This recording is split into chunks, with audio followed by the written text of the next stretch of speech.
कालिंदी जमुना जय जय महावन केसी घाट वंशी बट द्वादश कानन जहाँ सब लीला कैला श्रीनंदनंदन श्रीनंद यशोदा जय जय गोपीगण श्रीरामादि जय जय धेनुवत्सगण जय वृषभानु जय कीर्तिदा सुंदरी जय पौर्णमासी जय आभिरनगरी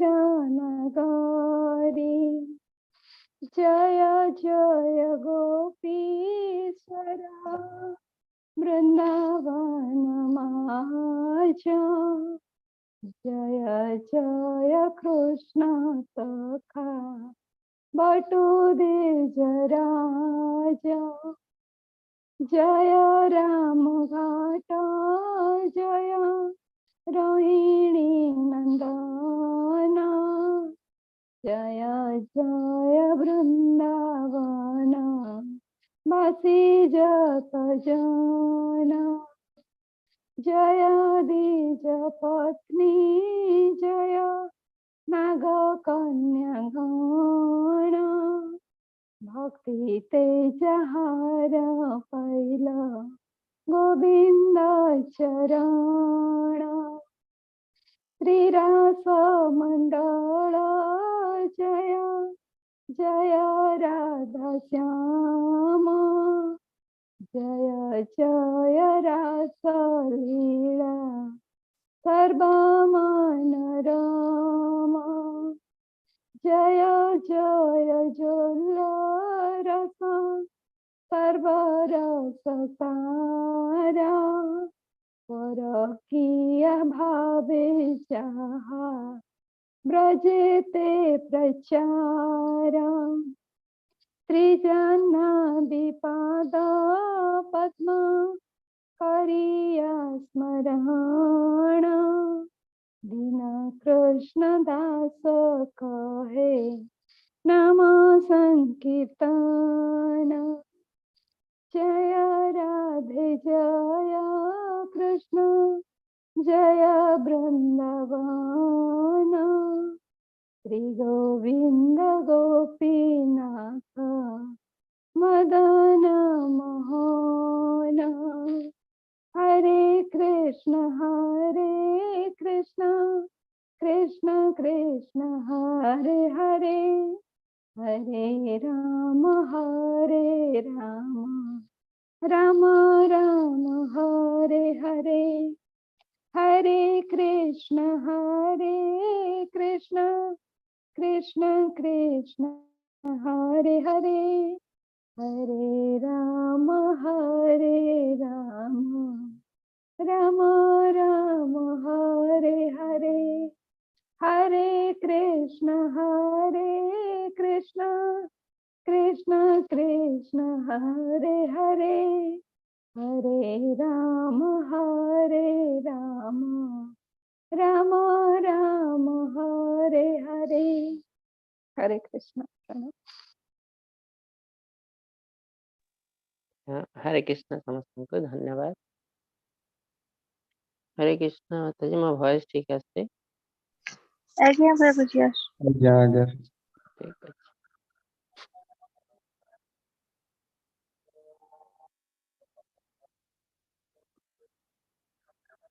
तो हरे कृष्ण समस्त को इस्कॉन मांगलोर तरफ आपण समस्त को स्वागत जनाऊे। आज अध्याय हूँ सप्तम अध्याय। ओम नमो भगवते वासुदेवाय। ओम नमो भगवते वासुदेवाय। ओम नमो भगवते वासुदेवाय। ओम अज्ञानतिमिरन्धस्य ज्ञानाञ्जनशलाकया चक्षुरुन्मीलितं येन तस्मै श्रीगुरवे नमः। श्रीचैतन्यमनोभीष्टं स्थापितं येन भूतले स्वयं रूप कदा मह्यं ददाति स्वपदान्तिकं। वन्देऽहं श्रीगुरोः श्रीयुतपदकमलं श्रीगुरून् वैष्णवांश्च श्रीरूपं साग्रजातं सगुण रघुनाथान्वितं तं सजीवं साद्वैतं सावधूतं परिजनसहितं श्रीकृष्णचैतन्यदेवं श्रीराधाकृष्णपादान् सगुण ललिता श्रीविशाखान्वितं च हे कृष्ण करुणा सिन्धु दीनबन्धु जगत्पते गोपेश गोपिकान्त राधाकान्त नमस्तुते सप्तकाञ्चन गौराङ्गी श्रीराधे वृन्दावनेश्वरी वृषभानुसुत देवी प्रणमामि हरिप्रिये निराचल निवासाय नित्याय परमात्मने बलभद्र सुभद्राभ्यां जगन्नाथाय ते नमः पाञ्चकल्पतरुभ्यश्च कृपा सिन्धुभ्यः च पतितानां पावनेभ्यो वैष्णवेभ्यो नमो नमः नमो विष्णुपादाय कृष्णप्रेष्ठाय भूतले श्रीमते भक्तिवेदान्त स्वामिनिति नामिने नमस्ते सारस्वते देवे गौरवाणी प्रचारिणे निर्विशेष शून्यवादी पाश्चात्य देश तारिणे जय श्री कृष्ण चैतन्य प्रभु नित्यानंद श्री अद्वैत गदाधर शिवासादि गौर भक्त वृंद हरे कृष्ण कृष्ण कृष्ण हरे हरे हरे राम राम राम हरे हरे हरे कृष्ण कृष्ण कृष्ण हरे हरे हरे राम राम राम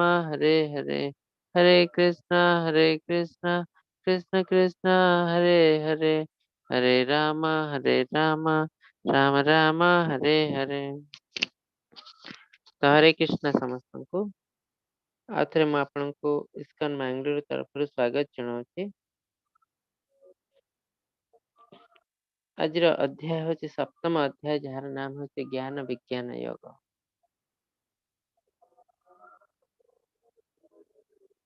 ଷଷ୍ଠ ଅଧ୍ୟାୟରେ ଯାହାର ନାମ ଥିଲା ଧ୍ୟାନ ଯୋଗ, ସେଥିରେ ଆମେ କ'ଣ ଶିଖିଲୁ ଆଉ ଏଇଟା ଆମ ଲାଇଫରେ କେମିତି ୟୁଟିଲାଇଜ କରିହେବ ସେ ବିଷୟରେ ଆମେ ଟିକେ ଜାଣିବୁ। ଷଷ୍ଠ ଅଧ୍ୟାୟ ଯାହାର ନାମ ହେଉଛି ଧ୍ୟାନ ଯୋଗ। ତ ଗୋଟେ ଜିନିଷ ଅର୍ଜୁନ କୃଷ୍ଣଙ୍କୁ କହିଛନ୍ତି, ଚଞ୍ଚଲମ୍ ହି ମନଃ କୃଷ୍ଣ ପ୍ରମଥି ବଳବଦୃଢ଼ମ୍ ତସ୍ୟାହଂ ନିଗ୍ରହଂ ମନ୍ୟେ ବାୟୁରେବ ସ୍ଥିରମ୍। ଅର୍ଜୁନ କହିଛନ୍ତି ମନ ହେଲା ବହୁତ ଚଞ୍ଚଳ, ତମ ମନକୁ କଣ୍ଟ୍ରୋଲ କରିବା ବହୁତ କଷ୍ଟ।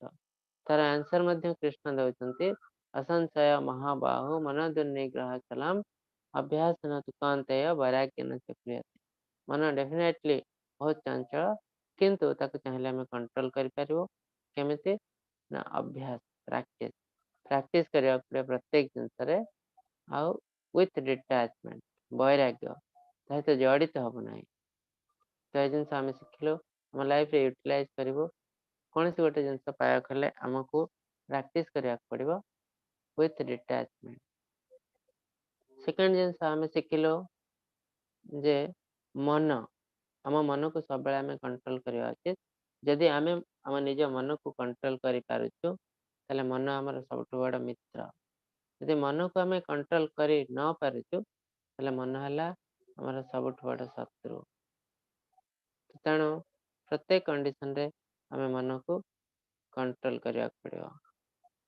ଥାର୍ଡ ଜିନିଷ କ'ଣ ଶିଖିଲୁ, ଆମେ ଯେତେବେଳେ ଧ୍ୟାନ ଯୋଗ ପ୍ରାକ୍ଟିସ କରୁଛୁ, ଆମକୁ କୁହାଯାଉଛି ଯୋଗୀ। କୃଷ୍ଣ କହିଛନ୍ତି ସବୁଠୁ ଶ୍ରେଷ୍ଠ ଯୋଗୀ କିଏ ନା ଯିଏ ଭକ୍ତି ପ୍ରାକ୍ଟିସ କରେ।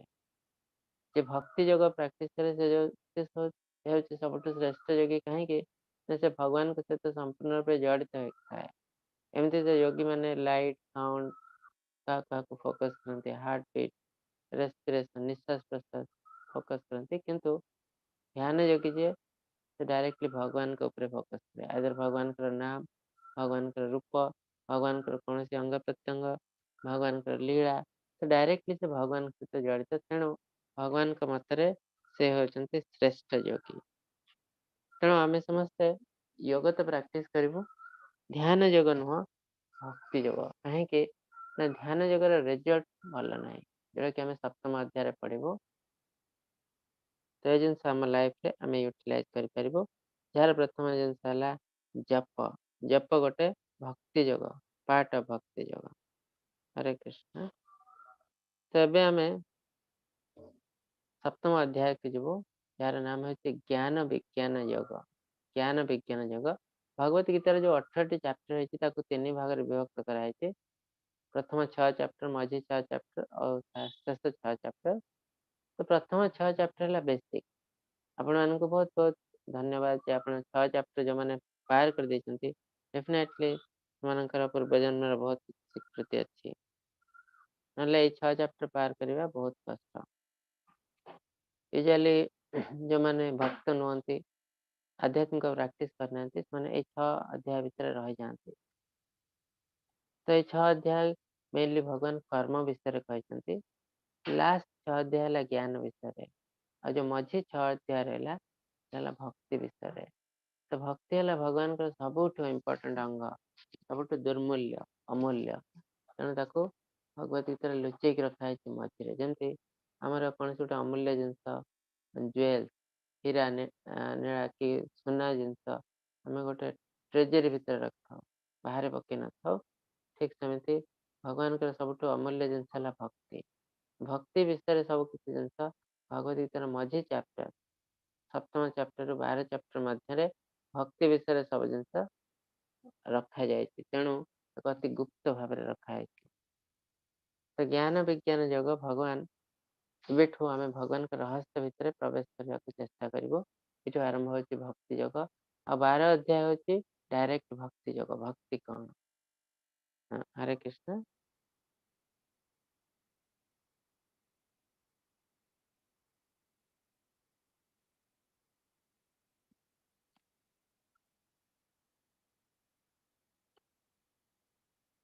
हाँ, श्री भगवानुवाच माया सक्त मनः पार्थ योगयुञ्जन्मदाश्रयः असंशय समग्रमं यथा ज्ञास्यसि तच्छृणु। वर्तमान शुणु है पुत्र अर्जुन, मो विषय संपूर्ण चेतना रे योग अभ्यास करी मो सहित संलग्न होई मते संपूर्ण भावे जानी परिबो मुक्त संदेह। तो एटा कहीं भगवान कहते, गला चैप्टर भगवान कहते श्रेष्ठ योगी के जे भगवान के ऊपर फोकस करे, भगवान के ऊपर जड़ित रहे, ध्यान करे, से होचंती श्रेष्ठ योगी। तो भगवान एबे से विषय कहते केमिति आमे से योगी हो पारिबो, केमिति आमे योग प्रैक्टिस करिवो आ भगवान के सहित संलग्न होई। तो से जिनस भगवान हेबे हमकु कहबे। नेक्स्ट, हरे कृष्ण।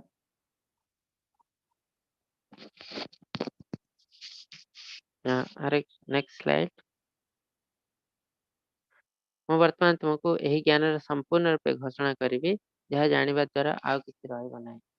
କୃଷ୍ଣଙ୍କ ବିଷୟରେ ସତ୍ୟ ହେଲା ସବୁଠୁ ଊର୍ଦ୍ଧ୍ୱ ସତ୍ୟ, ତାଠୁ ଊର୍ଦ୍ଧ୍ୱ ସତ୍ୟ ଆଉ କିଛି ନାହିଁ। କୃଷ୍ଣଙ୍କ ବିଷୟରେ ଜ୍ଞାନ ହେଲା ସବୁଠୁ ସର୍ବୋଚ୍ଚ ଜ୍ଞାନ, ତାଠୁ ଆଉ ଅଧିକ ଜ୍ଞାନ କିଛି ନାହିଁ।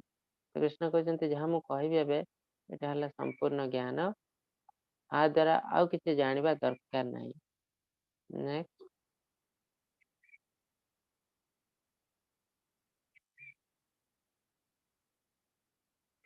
ये भगवान गोटे बहुत इंपोर्टेंट जिन कहते, जोटा कि आम ध्यान और भक्ति विषय भगवान कंपेयर करते। मनुष्याणां सहस्रेषु कश्चिन् यतति सिद्धये यततानापि सिद्धानां कश्चिन् मां यति तत्त्वतः। मनुष्याणां सहस्रेषु हजार हजार मनीष कौन करते? सिद्धि जाती, सिद्धि चेष्टा करती, जोटा कि आम ध्यान जगह पढ़ी हजार हजार मनीष कश्चिन जयते सिद्ध है, भर सिद्धि बहुत कम लोक पाती। जमी आम पढ़ी जड़े लिफ्ट रे जाऊँगी, जड़े स्टेयर केस से जाऊँगी, स्टेयर केस से जे जाऊँगी से इनडायरेक्ट बहुत धीरे धीरे जीव, बहुत समय लगे, आ बेले बेले माइंड चेंज हो जाए, से फेरी आसपे है। तो तेणु सिद्धि बहुत लोग चेष्टा करती, हजार हजार लोक ତା ଭିତରୁ କିଛି ଲୋକ ସିଦ୍ଧି ପାଆନ୍ତି। यततानापि सिद्धानां कश्चिन् मां वेति तत्त्वतः। ଯେତେ ଜଣ ସିଦ୍ଧି ପାଇଯାଆନ୍ତି ସେମାନେ ବି ମୋତେ ଜାଣିନଥାନ୍ତି। କାହିଁକି? ସିଦ୍ଧି ମାନେ ହେଲା ଭଗବାନଙ୍କର ପରମାତ୍ମା ରୂପ ଜାଣିବା, ଯୋଉ ଆମେ କହୁଛୁ ସମାଧି ଷ୍ଟେଜ, ପରମାତ୍ମା। କିନ୍ତୁ ସେଇଟା ବି ଭଗବାନଙ୍କ ବିଷୟରେ ସବୁ କିଛି ନୁହଁ। ତାପରେ କିଛି ଲୋକ କଣ କରନ୍ତି, ସେମାନେ ଭକ୍ତି ପ୍ରାକ୍ଟିସ୍ କରନ୍ତି ଆଉ ସେମାନେ ଭଗବାନଙ୍କୁ ଜାଣିପାରନ୍ତି। ସେମାନେ ଭଗବାନଙ୍କୁ ଜାଣିବା ଏତେ ସହଜ ନୁହଁ। ସେ ସିଦ୍ଧି ପାଇଯାଉଛି, ସେ ବି ଭଗବାନଙ୍କୁ ଜାଣିପାରୁନାହିଁ। ହଜାର ହଜାର ମଣିଷ ସିଦ୍ଧି ପାଇଁ ଚେଷ୍ଟା କରୁଛନ୍ତି, ତା ଭିତରେ ବହୁତ କିଛି ଲୋକ ସିଦ୍ଧି ପାଉଛନ୍ତି। ଆଉ ଯେଉଁମାନେ ସିଦ୍ଧି ପାଇ ବି ଯାଉଛନ୍ତି ତାଙ୍କ ଭିତରେ ବହୁତ କମ୍ ଲୋକ ରିଏଲି ଭଗବାନଙ୍କୁ ଜାଣିଛନ୍ତି। ତାମାନେ ଏଥିର ରେଜଲ୍ଟ ବହୁତ ଖରାପ।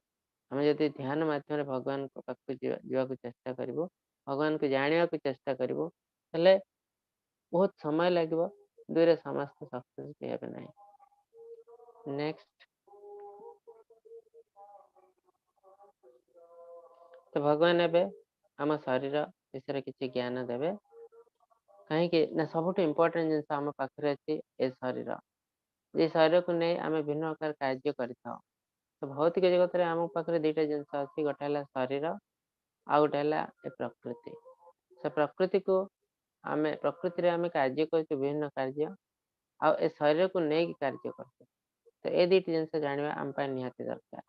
ଭଗବାନ କଣ କହୁଛନ୍ତି, ଏ ଶରୀର କେମିତି ତିଆରି ହେଇଛି? ଦ୍ୱିତୀୟ ଅଧ୍ୟାୟରେ ଭଗବାନ ଜ୍ଞାନ ଦେଇଛନ୍ତି, ଆମେ ଶରୀର ନୁହେଁ, ଆମେ ହେଲୁ ଆତ୍ମା। ଆମେ ନିଜକୁ ଶରୀର ହିସାବରେ ଆଇଡେଣ୍ଟିଫାଇ କରୁ, କିନ୍ତୁ ଏଟା ଭୁଲ ଆଇଡେଣ୍ଟିଫିକେସନ। ଆମର ଆଇଡେଣ୍ଟିଫିକେସନ ହେଲା ଆମେ ହେଲୁ ଆତ୍ମା। ଏ ଶରୀର ହେଲା ଆମ ପାଇଁ ଗୋଟେ ଡ୍ରେସ୍ ସଦୃଶ। ବସଂସି ଜିନ୍ନାନି ଯଥା ବିହାୟ ନବାନି ଗୃହ୍ୟତି ନରପରାନି ତଥା ଶରୀରାନି ବିହାୟ ଜିନ୍ନା ନିନ୍ୟନ୍ତି ସମ୍ୟନ୍ତି ନବାନି। ଯେମିତି ଆମେ ଗୋଟେ ନୂଆ ଡ୍ରେସ୍ କିଣୁ, ଡ୍ରେସ୍ଟା ଯେତେବେଳେ ଖରାପ ହେଇଯାଏ, ନଷ୍ଟ ହେଇଯାଏ, ଜିନ୍ନସ ନେଇଯାଏ, ତାକୁ ଆମେ ଡିସକାର୍ଡ କରିଦେଉ, ଚେଞ୍ଜ କରି ଆଉ ଗୋଟେ ନୂଆ ଡ୍ରେସ୍ ନେଉ। ଠିକ୍ ସେମିତି ଶରୀର ଆମ ପାଇଁ, ଆତ୍ମା ପାଇଁ ଗୋଟେ ଡ୍ରେସ୍। ଶରୀର ଯେତେବେଳେ ଜିନ୍ନସ ନେଇଯାଉଛି, କାମ କରିବାର ଆଉ ଲାୟକ ରହୁନାହିଁ, ଆତ୍ମା ଶରୀର ଚେଞ୍ଜ କରି ଆଉ ଗୋଟେ ଶରୀର ଗ୍ରହଣ କରୁଛି। ବହୁତ ସୁନ୍ଦର। ତ ଆମେ ଶରୀର ନୁହେଁ, ଏ ଶରୀର ଆମେ ଭୌତିକ ଜଗତରୁ ନେଇଛୁ, ଆଉ ଗଲାବେଳେ ଏ ଭୌତିକ ଜଗତକୁ ଫେରି ଦେଇଯିବୁ। ନେଚରକୁ ଏ ଜିନିଷ ଫେରି ଦେଇଯିବ। ତ ଏ ଯୋଉ ଶରୀର ତିଆରି କେମିତି ହେଇଛି, ଆମ ଶରୀର ସମ୍ପୂର୍ଣ୍ଣ ରୂପେ କେମିତି ତିଆରି ହେଇଛି? ଭୂମିରପ ଅନଲ ବାୟୁ ଭମନ ବୁଦ୍ଧିରେବ ଚ ଅହଙ୍କାର ଇତି ଆମେ ଭିନ୍ନ ପ୍ରକୃତି ଅଷ୍ଟଧା। ତ 8ଟି ଜିନିଷରେ ଆମ ଶରୀର ତିଆରି ହେଇଛି, ବା ଆମ ଭୌତିକ ଶରୀର ତିଆରି ହେଇଛି 8ଟି ଜିନିଷରେ। କ'ଣ ନା ଭୌତିକ ଶରୀର ଆଉ ଥରେ ଡିଭାଇଡ୍ ହେଇଛି 2 ଭାଗରେ। ଗୋଟେ ହେଲା ସ୍ଥୂଳ ଶରୀର ଆଉ ସୂକ୍ଷ୍ମ ଶରୀର। ଦୁଇଟା ଯାକ ମିଶେଇକି ଭୌତିକ ଶରୀର, ଯୋଉଟାକି ଆମେ ଭୌତିକ ପ୍ରକୃତିଠୁ ନେଇଛୁ ଅଳ୍ପ ଦିନ ପାଇଁ। ତ ସ୍ଥୂଳ ଶରୀର କୋଉଥିରେ ତିଆରି? ଭୂମିରପ ଅନଲ ବାୟୁ। ଭୂମି, earth, water, fire, air, ether. क्षिति, आप, तेज, मरुत, व्योम। Earth, water, fire, air, ether. Ether ମାନେ ହେଲା ଆକାଶ ଛାୟା। क्षिति, आप, तेज, मरुत, व्योम, ଏ 5 ମହାଭୂତରେ ତିଆରି ହେଇଛି ଆମ ଶରୀର, ଯାହାକୁ ଆମେ କହୁ ସ୍ଥୂଳ ଶରୀର। ଆଉ 3ଟି ତିଆରି ହେଇଛି ସୂକ୍ଷ୍ମ ଶରୀର ବା ମାନସିକ ଶରୀର, ସଟଲ ବଡି। ଖମ ମନ ବୁଦ୍ଧିରେବ ଚ, ମାଇଣ୍ଡ, ଇଣ୍ଟେଲିଜେନ୍ସ, ଫଲ୍ସ ଇଗୋ, ଅହଙ୍କାର। ଖମ ମନ ବୁଦ୍ଧିରେବ ଚ ଅହଙ୍କାର। ତ ଏଇ 3ଟି ଜିନିଷରେ ତିଆରି ହେଇଛି ଆମର ସୂକ୍ଷ୍ମ ଶରୀର ବା subtle body, mind, intelligence, false ego. ତ ଏମିତି 5ଟି ଆଉ 3ଟି, ଏ 8ଟି ଜିନିଷରେ ସମ୍ପୂର୍ଣ୍ଣ ରୂପେ ଆମର ଭୌତିକ ଶରୀର ତିଆରି ହେଇଛି। ନେକ୍ସଟ, ହରେ କୃଷ୍ଣ। हे शक्तिशाली सशस्त्र अर्जुन, ଏହି ନିମ୍ନ ପ୍ରକୃତି ବ୍ୟତୀତ ମୋର ଏକ ଉନ୍ନତ ଶକ୍ତି ଅଛି, ଯାହାକି ସମସ୍ତ ଜୀବଜଗତ ଯେଉଁମାନେ ବସ୍ତୁ ପ୍ରକୃତି ସହିତ ସଂଘର୍ଷ କରୁଛନ୍ତି ଏବଂ ବ୍ରହ୍ମାଣ୍ଡ ବଜାୟ ରଖୁଛନ୍ତି। ତ କୃଷ୍ଣ କହୁଛନ୍ତି ଆମ ଶରୀର କେବଳ ସ୍ଥୂଳ ଶରୀର ନୁହେଁ। ଆଧୁନିକ ବିଜ୍ଞାନ, ମୁଁ 2ୟ ଚାପ୍ଟରରେ କହିଥିଲି, ଆଧୁନିକ ବୈଜ୍ଞାନିକ ଏବେ ପର୍ଯ୍ୟନ୍ତ ଗ୍ରହଣ କରିନାହାନ୍ତି ଯେ ଆମ ଦେହରେ କୌଣସି ଆଧ୍ୟାତ୍ମିକ କମ୍ପୋନେଣ୍ଟ ଅଛି। ଆମ ଦେହ କେବଳ ଭୌତିକ ବୋଲି ସେମାନେ ଗ୍ରହଣ କରିଛନ୍ତି। ଆଉ ସେଥିରେ ଜଣେ ଏକ୍ସପେରିମେଣ୍ଟ ମଧ୍ୟ ବୈଜ୍ଞାନିକ କରିଥିଲେ ଯେ ଆମ ଶରୀରରେ କିଛି ଗୋଟେ ଆଧ୍ୟାତ୍ମିକ ଜିନିଷ ଅଛି, ଯାହାକୁ ଆମେ ଆତ୍ମା କହିପାରୁ ବା ଆଉ କିଛି କହିପାରୁ। ଭଗବାନ ସେଇ ଜିନିଷ ଏଠି କହୁଛନ୍ତି। ଯୋଉ ଜିନିଷ 8 ପ୍ରକାର ମୁଁ ଡେସ୍କ୍ରାଇବ୍ କଲି, ସେଟା ହେଲା ସ୍ଥୂଳ ଶରୀର, ସୂକ୍ଷ୍ମ ଶରୀର, ଯୋଉଟାକି ଭୌତିକ, କିନ୍ତୁ ଆମ ଶରୀରରେ ସମ୍ପୂର୍ଣ୍ଣ କେବଳ ଭୌତିକ ନୁହଁ, ତା ପାଖରେ ଗୋଟେ ଆଧ୍ୟାତ୍ମିକ କମ୍ପୋନେଣ୍ଟ ମଧ୍ୟ ଅଛି। ଆଧ୍ୟାତ୍ମିକ ଜିନିଷ ମଧ୍ୟ ଅଛି, ତାକୁ କହନ୍ତି ଉନ୍ନତ ଶକ୍ତି। ଭୌତିକ ହେଲା ନିମ୍ନ ଶକ୍ତି, ଉର୍ଦ୍ଧ୍ୱ ଶକ୍ତି ବା ଉନ୍ନତ ଶକ୍ତି ଅଛି, ଯୋଉଟା କି ଆମେ କହିପାରୁ ଏନର୍ଜି, ଲାଇଫ ଏନର୍ଜି ବା ଆତ୍ମା। ନେକ୍ସଟ, ହରେ କୃଷ୍ଣ।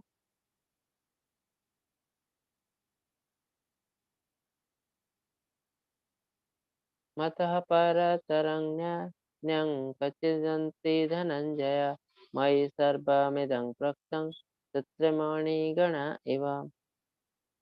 ବସ୍ତୁ ଏବଂ ଏହି ଜଗତର ଆଧ୍ୟାତ୍ମିକ ସମସ୍ତ ବିଷୟ ମଧ୍ୟରୁ ନିଶ୍ଚିତ ଭାବେ ଜାଣ ଯେ ମୁଁ ଏହାର ଉତ୍ପତ୍ତି ଏବଂ ବିଲୋପର କାରଣ ଅଟେ। ଅହଂ ସର୍ବସ୍ୟ ପ୍ରଭବଃ ମତଃ ସର୍ବଂ ପ୍ରବର୍ତ୍ତତେ। ସବୁକିଛି ମୋଠୁ ସୃଷ୍ଟି ହେଇଛି, ଆଉ ସବୁକିଛି ଧ୍ୱଂସ ହେଲା ପରେ ମୋ ଶରୀରରେ ହିଁ ମଧ୍ୟ ଲୀନ ହେଇଯିବ। ତ କୃଷ୍ଣ କହିଛନ୍ତି, ହେ ଅର୍ଜୁନ, ମୁଁ ହେଉଛି ସର୍ବୋଚ୍ଚ ସତ୍ୟ, ମୋଠୁ କେହି ଶ୍ରେଷ୍ଠ ନୁହନ୍ତି। ସବୁକିଛି ମୋ ଉପରେ ହାରରେ ମୋତି ପରି ଗନ୍ଥା ହେଇଥାଏ। ଦୁନିଆରେ ଯାହା ଯାହା ଅଛି, କୋଟି କୋଟି ବିଶ୍ୱ ଅଛି, ଏ ବିଶ୍ୱ ସବୁ ଭଗବାନଙ୍କ ଦେହରେ ଯେମିତି ହାରରେ ମୋତି ଗନ୍ଥା ହେଇଥାଏ, ଏମିତି ସବୁକିଛି ଭଗବାନଙ୍କ ଦେହରେ ଗୁନ୍ଥା ହେଇଛି। ତ ଆମେ ଯେତେବେଳେ ହାର ଦେଖୁ, ମୋତିର ମାଳ, ମୋତିକୁ ଆମେ ଦେଖିପାରୁ, କିନ୍ତୁ ଏ ସବୁ ମୋତି, ଖଣ୍ଡ ଖଣ୍ଡ ମୋତି ଗୁନ୍ଥା ହେଇଛି ଗୋଟେ ସୂତ୍ରରେ, ସେ ସୂତ୍ରକୁ ଆମେ ଦେଖିପାରୁନାହୁଁ। ଠିକ ସେମିତି ଆମେ ବାହାର ଜିନିଷ ସବୁ କିଛି ଦେଖିପାରୁଛୁ, କିନ୍ତୁ ସବୁ ଭିତରେ ଯେ ଭଗବାନ ଅଛନ୍ତି, ସେ ଭଗବାନଙ୍କୁ ଆମେ ଦେଖିପାରୁନାହୁଁ। ତା ମାନେ ନୁହେଁ ଯେ ଭଗବାନ ନାହାନ୍ତି। ଯେମିତି ସୂତ୍ର ନହେଲେ ସବୁ କିଛି ମୋତି ଗଳି ପଡ଼ିବ, ଏଟା ହାର ହେଇପାରିବ ନାହିଁ। ଠିକ ସେମିତି ଭଗବାନ ନହେଲେ ଆମର କୌଣସି ଅସ୍ତିତ୍ୱ ନାହିଁ, କୌଣସି ବିଶ୍ୱ ତିଷ୍ଠି ପାରିବ ନାହିଁ। ଏ ଜିନିଷ ମଧ୍ୟ ଭଗବାନ ନହେଲେ କୌଣସି ଜିନିଷର ଅସ୍ତିତ୍ୱ ରହିବ ନାହିଁ। ଯେମିତି ମୋତି ମାଳ। ହରେ କୃଷ୍ଣ ମାତାଜୀ, ଶୁଭୁଛି ମୋ ଭଏସ? ଆଜ୍ଞା ପ୍ରଭୁଜୀ, ଠିକ ଶୁଭୁଛି। ଶୁଭୁଛି ତ? ହଁ। ତ ଯେମିତି ସୂତ୍ର ନଥିଲେ ମୋତି ମାଳା ହେଇପାରିବ ନାହିଁ, ଆଉ ସୂତ୍ର ଆମକୁ ଦେଖାଯାଏ ନାହିଁ, ଠିକ ସେମିତି ଭଗବାନ ନଥିଲେ ଆମର କୌଣସି ଅସ୍ତିତ୍ୱ ନାହିଁ। ଆଉ ଭଗବାନ ଯଦି ନ ରହିବେ ତାହେଲେ ଆମେ ରହିପାରିବୁ ନାହିଁ, ଯଦି ବା ଭଗବାନ ଆମକୁ ଦେଖାଯାଉନାହାନ୍ତି। ନେକ୍ସଟ ମାତାଜୀ, ହରେ କୃଷ୍ଣ।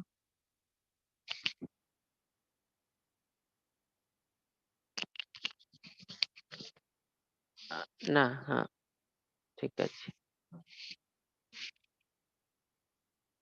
रसोऽहम् अप्सु कौन्तेय प्रभास्मि शशि सूर्यः प्रणवः सर्ववेदेषु सप्तखे पुरुषांशु।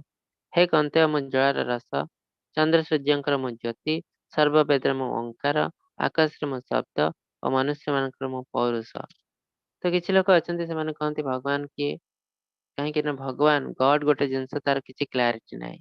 ସେଥିପାଇଁ ପ୍ରଭୁପାଦ ଯେତେବେଳେ ଆସିଥିଲେ, ସେ କରିବାକୁ ଚାହିଁଥିଲେ international society for Garh consciousness, କିନ୍ତୁ ପରେ ସେ ଭାବିଲେ ଗଡ ମାନେ କିଏ?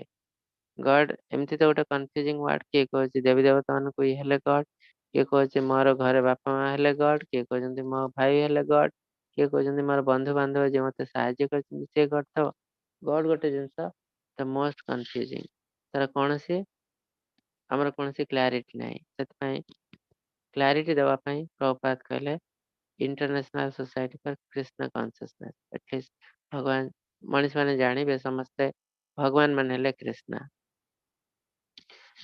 ତ କିଛି ଲୋକ କହନ୍ତି ଭଗବାନଙ୍କର କୌଣସି ରୂପ ନାହିଁ, ଭଗବାନ ହେଲେ ନିରାକାର, ନିରାକାର ବ୍ରହ୍ମଣ। କିନ୍ତୁ ଭଗବାନ ସେୟା କହୁନାହାନ୍ତି। ଭଗବାନ ଭଗବତ ଗୀତାରେ ଗୋଟେ ଅଧ୍ୟାୟ ଦେଇଛନ୍ତି, ସେ ଅଧ୍ୟାୟର ନାମ ହେଲା ପୁରୁଷ ଉତ୍ତମ ଯୋଗ। ପୁରୁଷ ମାନେ ହେଲା ବ୍ୟକ୍ତି। ଭଗବାନ କହିଛନ୍ତି ମୁଁ ନିରାକାର ନୁହେଁ, ମୁଁ ହେଲି ଜଣେ ପୁରୁଷ ବା ବ୍ୟକ୍ତି। କେମିତି ପୁରୁଷ? ନା ଉତ୍ତମ ପୁରୁଷ, ଶ୍ରେଷ୍ଠ ପୁରୁଷ। ଗୋଟେ ଚାପ୍ଟର ଅଛି। ତ ତଥାପି ନିରାକାରବାଦୀ, ମାୟାବାଦୀ ମାନେ ବୁଝିପାରନ୍ତି ନାହିଁ। ସେମାନେ କହନ୍ତି ଭଗବାନ ହେଲେ ମାୟା, ଭଗବାନ ହେଲେ ଶକ୍ତି, ଭଗବାନ ହେଲେ ନିରାକାର ବ୍ରହ୍ମଣ। କାହିଁକି ସେମାନେ କନଫ୍ୟୁଜ ହୁଅନ୍ତି? ନା ଭଗବାନଙ୍କର କେତୋଟି ରୂପ ଅଛି, ନିରାକାର ରୂପ, ଯାହାର କୌଣସି ଆକାର ନାହିଁ। ତ ସେଇ ଜିନିଷ ଭଗବାନ ଏଇଠି କହୁଛନ୍ତି ଯେ ମୁଁ ନିରାକାର ନୁହଁ, ମୋର ଆକାର ଅଛି। କେବଳ ଗୋଟେ ଜିନିଷ ହେଲା, ମୋର ଯୋଉ ଶରୀର ସେଟା ଭୌତିକ ଶରୀର ନାହିଁ, ଆଧ୍ୟାତ୍ମିକ ଶରୀର। ସେଥିପାଇଁ ମୋର ଶରୀର ସାଧାରଣ ମଣିଷ ଭଳି ନୁହଁ, ଯଦିବା ସେଫ୍ ମଣିଷ ଭଳି, କିନ୍ତୁ ସାଧାରଣ ମଣିଷ ଭଳି ନୁହଁ। ସେଥିପାଇଁ କିଛି ଲୋକ କନଫ୍ୟୁଜ ହୁଅନ୍ତି। ଏଟା ହେଲା ଆଧ୍ୟାତ୍ମିକ ଶରୀର। କିନ୍ତୁ ମୋର କେତୋଟି ରୂପ ଅଛି ଯୋଉଟା କି କୁହାଯାଏ ନିରାକାର ରୂପ। କଣ ନା ତାର ଏକ୍ଜାମ୍ପଲ ଏଇଠି ଦଉଛନ୍ତି। ରସ ହମ୍ ଅପ୍ସୁ କହନ୍ତେ। ମୁଁ ହେଲି I M the taste of the water. ଜଳର ସ୍ୱାଦ ଆମେ ତାକୁ ଦେଖି ପାରୁନାହୁଁ। ତ ଏଇଟା ହେଲା ଭଗବାନଙ୍କ ନିରାକାର ରୂପ। ମୁଁ ହେଲେ ମଣିଷ ମାନଙ୍କର ପୌରୁଷ, ତାକୁ ଆମେ ଦେଖି ପାରୁନାହୁଁ। ମୁଁ ହେଲେ ଆକାଶର ଶବ୍ଦ, ତାକୁ ମଧ୍ୟ ଆମେ ଦେଖି ପାରୁନାହୁଁ। ତ ଏ ସବୁ ହେଲା ଭଗବାନଙ୍କର, ସୂର୍ଯ୍ୟ ଚନ୍ଦ୍ରଙ୍କ ଭିତରେ ଜ୍ୟୋତି। ତ ଏ ସବୁ ହେଲା ଭଗବାନଙ୍କର ନିରାକାର ରୂପ। ଭଗବାନଙ୍କର କିଛିଟା ରୂପ ନିରାକାର, କିନ୍ତୁ ଭଗବାନ ନିରାକାର ନୁହନ୍ତି। ନେକ୍ସଟ,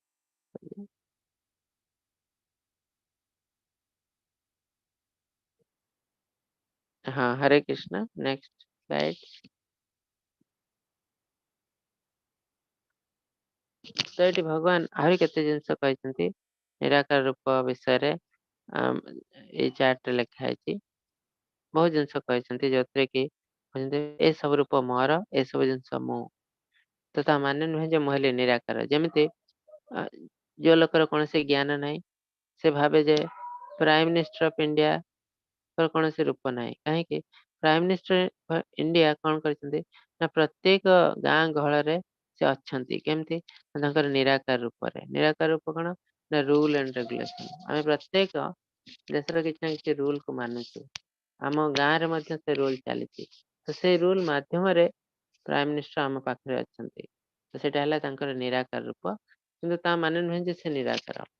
ଯିଏ ଆଉ ଟିକେ ପାଠ ପଢିଛି, ତା ପାଖରେ ଟିଭି ଅଛି, ଇଣ୍ଟରନେଟ ଅଛି, ସେ ପ୍ରାଇମ ମିନିଷ୍ଟର କିଏ ଜାଣିଛନ୍ତି? ପ୍ରଥମେ ତ ଯିଏ ଅଜ୍ଞାନୀ, ଯିଏ ଜମା ପାଠ ପଢିନାହିଁ, ସେ ପ୍ରାଇମ ମିନିଷ୍ଟର ବୋଲି ଗୋଟେ ଲୋକ ଅଛି ବୋଲି ସେ ଜାଣନ୍ତି ନାହିଁ। ପ୍ରାଇମ ମିନିଷ୍ଟର କିଏ ମଧ୍ୟ ଜାଣନ୍ତି ନାହିଁ। ଆଉ ଟିକେ ଯିଏ ପାଠ ପଢୁଛି, ସେ ଜାଣୁଛି ହଁ ପ୍ରାଇମ ମିନିଷ୍ଟର ହେଲା ଏଇଆ, ଆମ ଦେଶର ପ୍ରାଇମ ମିନିଷ୍ଟରଙ୍କ ନାମ ହେଲା ଏଇଆ, କିନ୍ତୁ ସେ ଦେଖି ନାହାନ୍ତି। ଆଉ ଟିକେ ଯିଏ ଉନ୍ନତ ଧରଣର ମଣିଷ, ସେ ଜାଣିଛନ୍ତି, ପ୍ରାଇମ ମିନିଷ୍ଟରକୁ ଦେଖିଛନ୍ତି ଟିଭି ମାଧ୍ୟମରେ, ଇଣ୍ଟରନେଟ, ଇଏ ହେଲେ ପ୍ରାଇମ ମିନିଷ୍ଟର। ଆହୁରି ଯେତେ ଉନ୍ନତ ଧରଣର ଲୋକ ହେଇଯାଉଛୁ, ପ୍ରାଇମ ମିନିଷ୍ଟର ଅତି ନିଜର ଲୋକ, ମାନେ ତାଙ୍କ ସହିତ କଥାବାର୍ତ୍ତା ବି ହଉଛନ୍ତି। ସେ ଦେଖୁଛନ୍ତି ଯେ ତାଙ୍କର ଘର ଦ୍ୱାର ସବୁ କିଛି ଅଛି, ସେ ଚାଲୁଛନ୍ତି, ଖାଉଛନ୍ତି, ବସୁଛନ୍ତି, ଫ୍ୟାମିଲି ମଧ୍ୟ ଅଛି, ଆଉ ଆକ୍ଟିଭିଟିଜ ଅଛି। ତ ତାଙ୍କ ବିଷୟରେ ସେ ବହୁତ କିଛି ଜିନିଷ ଜାଣୁଛନ୍ତି।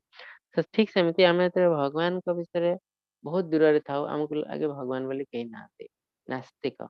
ନାସ୍ତିକ ମାନେ ଭଗବାନଠୁ ବହୁତ ଦୂରରେ ଅଛନ୍ତି, ଅଜ୍ଞାନୀ, ଲେସ୍ ଇଣ୍ଟେଲିଜେଣ୍ଟ, ଫୁଲ ବା ଶାସ୍ତ୍ର ଭାଷାରେ ମୂଢ ବୋଲି କୁହାଯାଏ। ଯେତେବେଳେ ଧୀରେ ଧୀରେ ଜ୍ଞାନ ଉଦୟ ହୁଏ, ସେତେବେଳେ ଜାଣିପାରନ୍ତି, ସେମାନେ ଭଗବାନଙ୍କୁ ଜାଣିପାରନ୍ତି ବ୍ରହ୍ମଣ ରୂପରେ, ତାପରେ ପରମାତ୍ମା ରୂପରେ, ତାପରେ ଭଗବାନ ରୂପରେ, ଯୋଉଠି ବହୁତ କିଛି ଲୀଳା ଥାଏ, ଆକ୍ଟିଭିଟି। ତ ଠିକ ସେମିତି ଏ କଥା, ଭଗବାନଙ୍କର କିଛି ରୂପ ଅଛି ନିରାକାର ରୂପ। Next slide.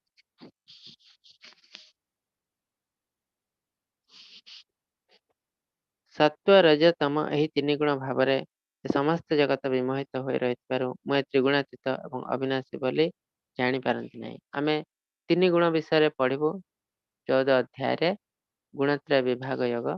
ତ ଆମେ ଯେତେବେଳେ ଆଧ୍ୟାତ୍ମିକ ଜଗତରୁ ଭୌତିକ ଜଗତକୁ ଆସିଛୁ, ଆମକୁ 3ଟି ଗୁଣ ଦିଆହେଇଛି। ଏ ଭୌତିକ ଜଗତ ଗୋଟେ ଜେଲ ଭଳି, ଜେଲ ଭଳି। ଆମେ ଏଠି କଣ ପାଇଁ ଆସିଛୁ ନା ପ୍ୟୁରିଫିକେସନ ପାଇଁ। ଆମେ ଚାହିଁଲୁ ଏନ୍ଜୟ କରିବାକୁ, ଇଣ୍ଡିପେଣ୍ଡେଣ୍ଟ ଅଫ କୃଷ୍ଣା। ଆମେ ଆଧ୍ୟାତ୍ମିକ ଜଗତ ହେଲା ଆମର ଅରିଜିନାଲ ଘର, ସେଠି ବି ଆମେ ଏନ୍ଜୟ କରୁଥିଲୁ। କିନ୍ତୁ ଆମର ଜଣେ ମାଲିକ ଥିଲେ, ସେ ହେଲେ କୃଷ୍ଣା। ମାଲିକ ତ ନୁହଁ, ଆମର ପିତା, ପରମ ପିତା। କିନ୍ତୁ ଯେମିତି ଆମେ କିଛି ଦିନ ପରେ ଚାହୁଁ ଯେ ଆମେ କାହିଁକି ଘରେ ରହିବୁ, ଆମେ ଯାଇକି ଚାକିରି କରିବୁ ବାହାରେ, ଏନ୍ଜୟ କରିବୁ ଇଣ୍ଡିପେଣ୍ଡେଣ୍ଟଲି, ଠିକ ସେମିତି ଆମର ଇଚ୍ଛା ହେଲା ଆମେ କାହିଁକି କୃଷ୍ଣଙ୍କ ଅଣ୍ଡରରେ ରହି ଏନ୍ଜୟ କରିବୁ, ଆମେ ନିଜେ ନିଜେ ଏନ୍ଜୟ କରିବୁ। ତ ସେତେବେଳେ ଆମେ ସେଠି ବହୁତ ଡିଷ୍ଟରବାନ୍ସ କ୍ରିଏଟ କଲୁ। ତ ସେଥିପାଇଁ ଗୋଟେ ଭୌତିକ ଜଗତ ତିଆରି କରାଗଲା। ଆମକୁ ଭୌତିକ ଜଗତ ପଠାଗଲା, ଯାଅ ତୁମେ ଏନ୍ଜୟ କରିବ, ଠିକ ଅଛି ଏନ୍ଜୟ କର। ଯେତେବେଳେ ତୁମେ ଜାଣିପାରିବ ଏନ୍ଜୟ କରିବାର ଅସୁବିଧା କଣ, ତାହେଲେ ତୁମକୁ ଏଠିକି ଫେରିବାକୁ ଆଉଥରେ ଇଚ୍ଛା ହବ। ଯାହା ଯାହା କ୍ୱାଲିଫିକେସନ ଅଛି ତାକୁ ପୁରା କରିକି ଆଉ ତୁମେ ଫେରି ଆସିବ। ତ ଆମେ ଭୌତିକ ଜଗତ ଯେତେବେଳେ ଆସିଲୁ, ଏଇଟା ଗୋଟେ ଜେଲ ଭଳି। ଯେମିତି ଜେଲକୁ କଏଦି ଗଲେ ତାକୁ ବିଭିନ୍ନ ପ୍ରକାର ଡ୍ରେସ ଦିଆଯାଏ, ବିଭିନ୍ନ ପ୍ରକାର ଇନଷ୍ଟ୍ରୁମେଣ୍ଟ, ଥାଳି ତାଟିଆ ଦିଆଯାଏ ତାକୁ ୟୁଜ କରିବା ପାଇଁ। ତାପରେ ଫେରିଲା ପରେ ସବୁ ଫେରେଇ ଦେଇକି ଆସନ୍ତି। ଠିକ ସେମିତି ଆମେ ଯେତେବେଳେ ଭୌତିକ ଜଗତ ଆସିଛୁ, ଏଇଠି କାର୍ଯ୍ୟ କରିବା ପାଇଁ ଆମକୁ ଶରୀର ତ ଦିଆହେଇଛି, ଆଉ କିଛି ଗୁଣ ଦିଆହେଇଛି। କୋଉ ଗୁଣ? सत्व रज तम गुण ए तीनोटी गुण आमर मेंटालिटी हिसाब रे आमे कोनोसी गोटे गुण को अधिका नहीं जाऊ आ से गुण रे कार्य करू और भगवान जिते भौतिक जगत को आसती कृष्ण रूप में रामचंद्र रूप में से किंतु से गुण रे कार्य करती ना जमती गोटे जेल को राजा जो जाती से कि केबे जेलर अंडर रे रहती ना से आसती जेल कैदी सुख दुख बुझापी कौन सी जेल नीति नियम एप्लिकेबल नुहे ठीक सेमती रामकृष्ण जो आसती से ये जो भौतिक गुण अंडर रे आसती ना तेणु से कहा त्रिगुणातीत तीन गुण ऊर्धर से आउ गोटे गुण अच्छे कौन गुण ना आध्यात्मिक गुण आध्यात्मिक गुण कृष्ण कहते जन्म कर्म चमे दिव्य मोर जन्म और कर्म सब किछि दिव्य अविनाशी कृष्ण केवे विनाश होती नहीं शरीर केवे विनाश हुए नहीं कहीं आध्यात्मिक शरीर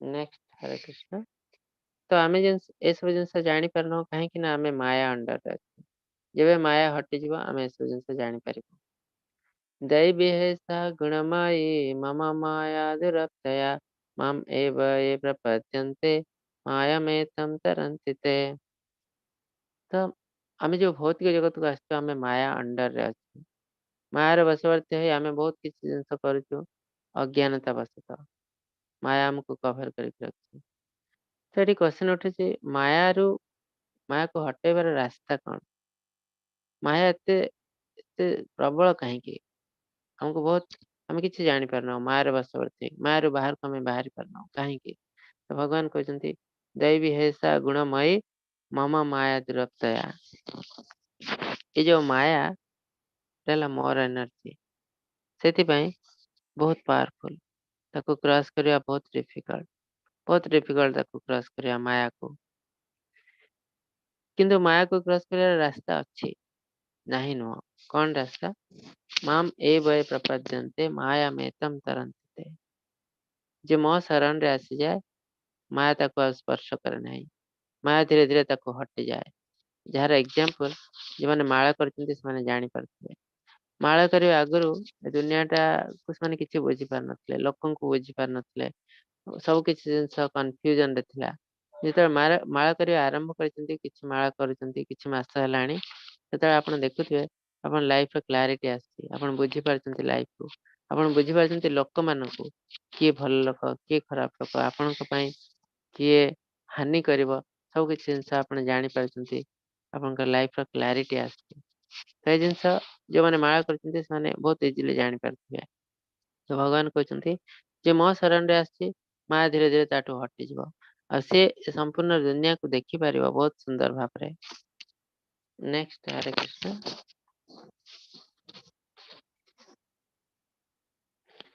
ना तो एटी कृष्ण दीटा जिनस कहबे चार प्रकार लोक अछन्ती से कृष्ण का शरण रे आसंती नाही आ चार प्रकार लोक अछन्ती से कृष्ण का शरण रे आसंती तो को चार प्रकार लोक कृष्ण का शरण रे आसंती नहीं आ को चार प्रकार लोक कृष्ण का शरण रे आसंती सेटा हमें देखिबो एबे न मं दुष्कृति न मूढ़ प्रपद्यन्ते न राधमाः माया परता ज्ञान असुरं भाव मिश्रित ये जो चार प्रकार लोक कहीं कृष्ण का शरण रे आसंती नहीं कहीं दुष्कृति न तांकर स्वीकृति न थाए दुष्कृति से बहुत पाप कार्य करते से भगवान को बुझी पारती नहीं कि भगवान को पाक आसी पारती नहीं भगवान को बुझापी प्यूरिफिकेशन दरकार तो जेहेतु से प्यूरिफिकेशन न थाए बहुत पाप कार्य करते भगवान को बुझी पारती नहीं से किए मूढ़ नमंग दुष्कृत मूढ़ माने मूर्ख लोक नराधम लोएस्ट एमंग मैनकाइंड मनीष मान भीतर सब लोएस्ट नराधम माया परता ज्ञान जो ज्ञान माया द्वारा हरण हो जाए और लास्ट है असुरंग भाव मिश्रित एथेइस्ट जो माने भगवान को विश्वास करती नहीं ये सब दुनिया आपे आपे सृष्टि हो जाए तो आग काल वैज्ञानिक माने ईश्वर विश्वास थे कहीं ज्ञानी थे ईश्वर संस्था को विश्वास करते जमती न्यूटन आइंस्टाइन एम सब ईश्वर विश्वास किंतु आजिकल दुनिया रे वैज्ञानिक माने एथेइस्ट माने ईश्वर का संस्था को बहुत कम वैज्ञानिक विश्वास करछन्ति। तो सेमानंकु कुहाଯାए असुर, डेमन्स। काहेकि जोमाने भगवान को विश्वास करन्ति नै सेमानंकु राक्षस बोली कुहाଯାए। असुरम भाव मिश्रित, एथेइस्टिक नेचर। तो एई चारि प्रकार लोक जेहेतु भगवान को बुझी पारन्ति नै, बहुत किछि पाप कार्य सेमाने करछन्ति, तेणु सेमाने भगवान के शरण रे केबे आसन्ति नै। नेक्स्ट, आ चारि प्रकार लोक भगवान के शरण रे आसन्ति। हाँ, नेक्स्ट स्लाइड। हाँ, आ चारि प्रकार लोक भगवान के शरण रे आसन्ति, सेमाने किए? चतुर्विधा भजन्ते मां जना सुकृतिनर्जुन, आर्तजिज्ञासु अर्थार्थी ज्ञानी च भरतर्षभ। ये चारि प्रकार लोक भगवान के शरण आसନ୍ତି काहेकि सेमानकर स्वीकृति अछि, सेमाने प्यूरिफिकेशन आसी जाइछि, सेमाने बहुत पुण्य काम करछन्ति। चतुर्विधा भजन्ते मां जना स्वीकृतिनर्जुन, सेमानकर स्वीकृति अछि, सेतପାଇଁ से भगवान को विषय बुझी पारନ୍ତି आ भगवान के शरण रे आसନ୍ତି। तो को माने ना चारि प्रकार आर्त, जोने कष्ट रे थांती, जोने कष्ट रे थांती माने भगवान को पाखକୁ आसନ୍ତି कष्ट लाघव ପାଇଁ। जिज्ञासु, किछि लोक अछन्ति भगवान को विषय जानिबा को चेष्टा करନ୍ତି अधिकरु अधिक। जिज्ञासु जेमति परीक्षित महाराज, सुखदेव गोस्वामी श्रीमद् भागवतम जानिबा को चेष्टा करथिले भगवान को विषय, से जने भक्त। नेक्स्ट अर्थार्थी, किछि लोक किछि धन आशा मध्ये भगवान को पाखକୁ जाନ୍ତି, अर्थार्थी। आसला ज्ञानी, ज्ञानी लोक हला श्रेष्ठ काहेकि ना ज्ञानी भगवान को विषय सब किछि ज्ञान अछि जे भगवान हेले सर्वश्रेष्ठ, तेणु तांकर भक्ति सेवा करिबाठु आ कोनोसी रास्ता नै। तेणु सेमाने जेहेतु तांकर ज्ञान अछि, सेमाने संपूर्ण रूपे भक्ति सेवा प्रैक्टिस करନ୍ତି आ भगवान को शरण रे आसी जाନ୍ତି। नेक्स्ट, तो ये जो चित्र देखते गोटे गोटे चित्र मु कहीदेवी, एथिरे एमाने सब भगवान के शरण रे आसछन्ति, विभिन्न कैटेगरी लोक। प्रथम चित्र देखंतु, गजराज। गजराज दुख रे थिले, कष्ट रे अछन्ति, तांको कुंभीर सहित फाइटिंग होची, कुंभीर तांको पानी को टाणुची, तो से भगवान को शरण जाउछन्ति, गोटे पुष्प भगवान को अर्पण करछन्ति, भगवान आसी तांको सहायता करछन्ति। तो हेले आर्त, कष्ट रे अछन्ति। नेक्स्ट पिक्चर, द्रौपदी वस्त्रहरण, से भी कष्ट रे अछन्ति, से भी आर्त। तापर चित्र जो देखछन्ति, ए हेले सुखदेव गोस्वामी कर फोटो। माता गर्भरे सुखदेव गोस्वामी अछन्ति, तांका पिता हेले व्यासदेव। सुखदेव गोस्वामी थिले ज्ञानी, से जानिथिले ए पृथ्वी को रे जन्म हेबा मात्रे माया हमको स्पर्श कर जिवो, माया हमको कवर कर देबो, आमे किछि जानि परिउ नाही, आमे भगवान कठु दूर को पळै जिवो। तत्पय से मातांक गर्भरे 16 वर्ष रहिले, जमा बाहर को बाहरले नाही। जेतबे कृष्ण निजे आसी तांको आश्वासन देले जे तुमको माया केबे स्पर्श करियो नाही, तेतबे से बाहर को आसले। तो सेथिले ज्ञानी, ऑलरेडी ज्ञान अछि भगवान हेले सब किछि, तो से मध्य भगवान का शरण रे आसନ୍ତି आ भक्ति सेवा करନ୍ତି। ये जो ऊपर लास्ट चित्र देखंतु, एटी सुखदेव गोस्वामी परीक्षित महाराज को श्रीमद् भागवतम सुनाउछन्ति। 7 दिन अछि तांका हाथ मृत्यु पई, बाकी सब मुनि ऋषि माने बसिछन्ति, ता भितरे व्यासदेव मध्य बसिछन्ति। तो एठी सुखदेव गोस्वामी हेले ज्ञानी, से भगवान को विषय सब किछि ज्ञान अछि आ ज्ञान से प्रदान करछन्ति। आ जो माने सब सुनुछन्ति बसी, से माने सब हेले जिज्ञासु, तांको भगवान के विषय अधिकरु अधिक शुणिबार इच्छा अछि। परीक्षित महाराज आ अन्य समस्त मुनि ऋषि ସେମାନେ ହେଲେ जिज्ञासु। तଳ चित्र, छोट पिला भगवान मुंडे हाथ ଦେଇଛନ୍ତି, ସେ ହେଲେ ଧ୍ରୁବ ମହାରାଜ। ଧ୍ରୁବ ମହାରାଜ ଯାଇଥିଲେ ଭଗବାନ को प्रार्थना କରିବାକୁ, କାହିଁକି ନା ସେ ତାଙ୍କର ରାଜ୍ୟ ଫେରି ପାଇବା ପାଇଁ ଆଉ ପିତାଙ୍କର ସ୍ନେହ ଫେରି ପାଇବା ପାଇଁ।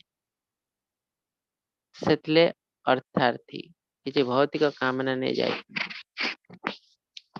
ତାପରେ ଯେତେବେଳେ ସେ ଭଗବାନଙ୍କ ଦର୍ଶନ ପାଇଲେ, ସବୁ କିଛି ଭୁଲି ଯାଇଛନ୍ତି। ସେ ବୁଝି ପାରିଛନ୍ତି ନିଜର ଭୁଲ, ଏ ଛୋଟ ଜିନିଷ ନେଇ ଭଗବାନଙ୍କ ପାଖକୁ ଆସିବା ଆମର ଉଚିତ ନଥିଲା। नेक्स्ट चित्र, सुग्रीव।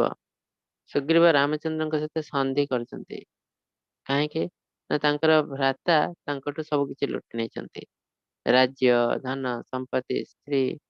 तो तांको फेरी पाया ପାଇଁ ସେ ରାମଚନ୍ଦ୍ରଙ୍କ ସହିତ ସନ୍ଧି କରିଛନ୍ତି। तो ସେ ମଧ୍ୟ ହେଲେ ଅର୍ଥାर्थୀ, କିଛି अर्थ लाभ नहीं भगवान को पाखକୁ ଆସିବା। और लास्ट चित्र, से मध्य नैमिषारण्ୟରେ ଶ୍ରୀମଦ୍ ଭାଗବତଂ କୁହାଯାଉଛି। ସୁତ ଗୋସ୍ୱାମୀ କହୁଛନ୍ତି ସେ ହେଲେ ଜ୍ଞାନୀ, ଅନ୍ୟ ସମସ୍ତେ ହେଲେ ଜିଜ୍ଞାସୁ, ଭଗବାନଙ୍କ ବିଷୟରେ ଜ୍ଞାନ ଆହରଣ କରିବାକୁ ଚାହୁଁଛନ୍ତି। ନେକ୍ସଟ ହରେ କୃଷ୍ଣ।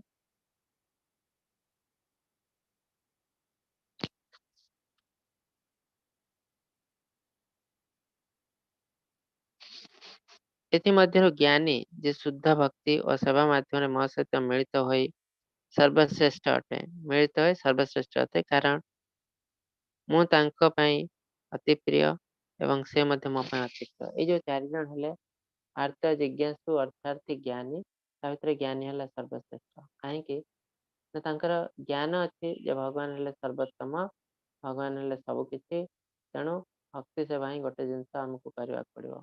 ସେ ସେଇ ଜିନିଷ କରନ୍ତି। ଜ୍ଞାନୀ, ତାଙ୍କର ସବୁ କିଛି ଜ୍ଞାନ ଅଛି। ଆଉ ଅନ୍ୟମାନେ ସମସ୍ତେ ଭଗବାନଙ୍କ ପାଖକୁ ଯାଆନ୍ତି କିଛି କିଛି ଆଶା ନାହିଁ, ଯେମିତି ଆର୍ତ କଷ୍ଟ ଲାଘବ ପାଇଁ। ଜିଜ୍ଞାସୁ, ତାଙ୍କର ବି ଇଚ୍ଛା ଅଛି ଭଗବାନଙ୍କ ବିଷୟରେ ଜାଣିବା ପାଇଁ। ଅର୍ଥାର୍ଥୀ, କିଛି ଅର୍ଥ ଆସେ ନାହିଁ, ତ ଏମାନେ ସମସ୍ତଙ୍କର ଇଚ୍ଛା ଅଛି, କିଛି ଭୌତିକ କାମନା ବା ଆଧ୍ୟାତ୍ମିକ କାମନା ଅଛି। କିନ୍ତୁ ଜ୍ଞାନୀ ଯେ ତାଙ୍କର କୌଣସି କାମନା ନଥାଏ, ସେ ଅଲରେଡି ଜାଣିଛନ୍ତି କୃଷ୍ଣ ହେଲେ ସୁପ୍ରିମ, ତେଣୁ ସେ କେବଳ ଭକ୍ତି ସେବାରେ ନିମଜ୍ଜିତ ହେଇଯାଆନ୍ତି, ଭଗବାନଙ୍କ ଶରଣରେ ଆସନ୍ତି। ନେକ୍ସଟ ହରେ କୃଷ୍ଣ।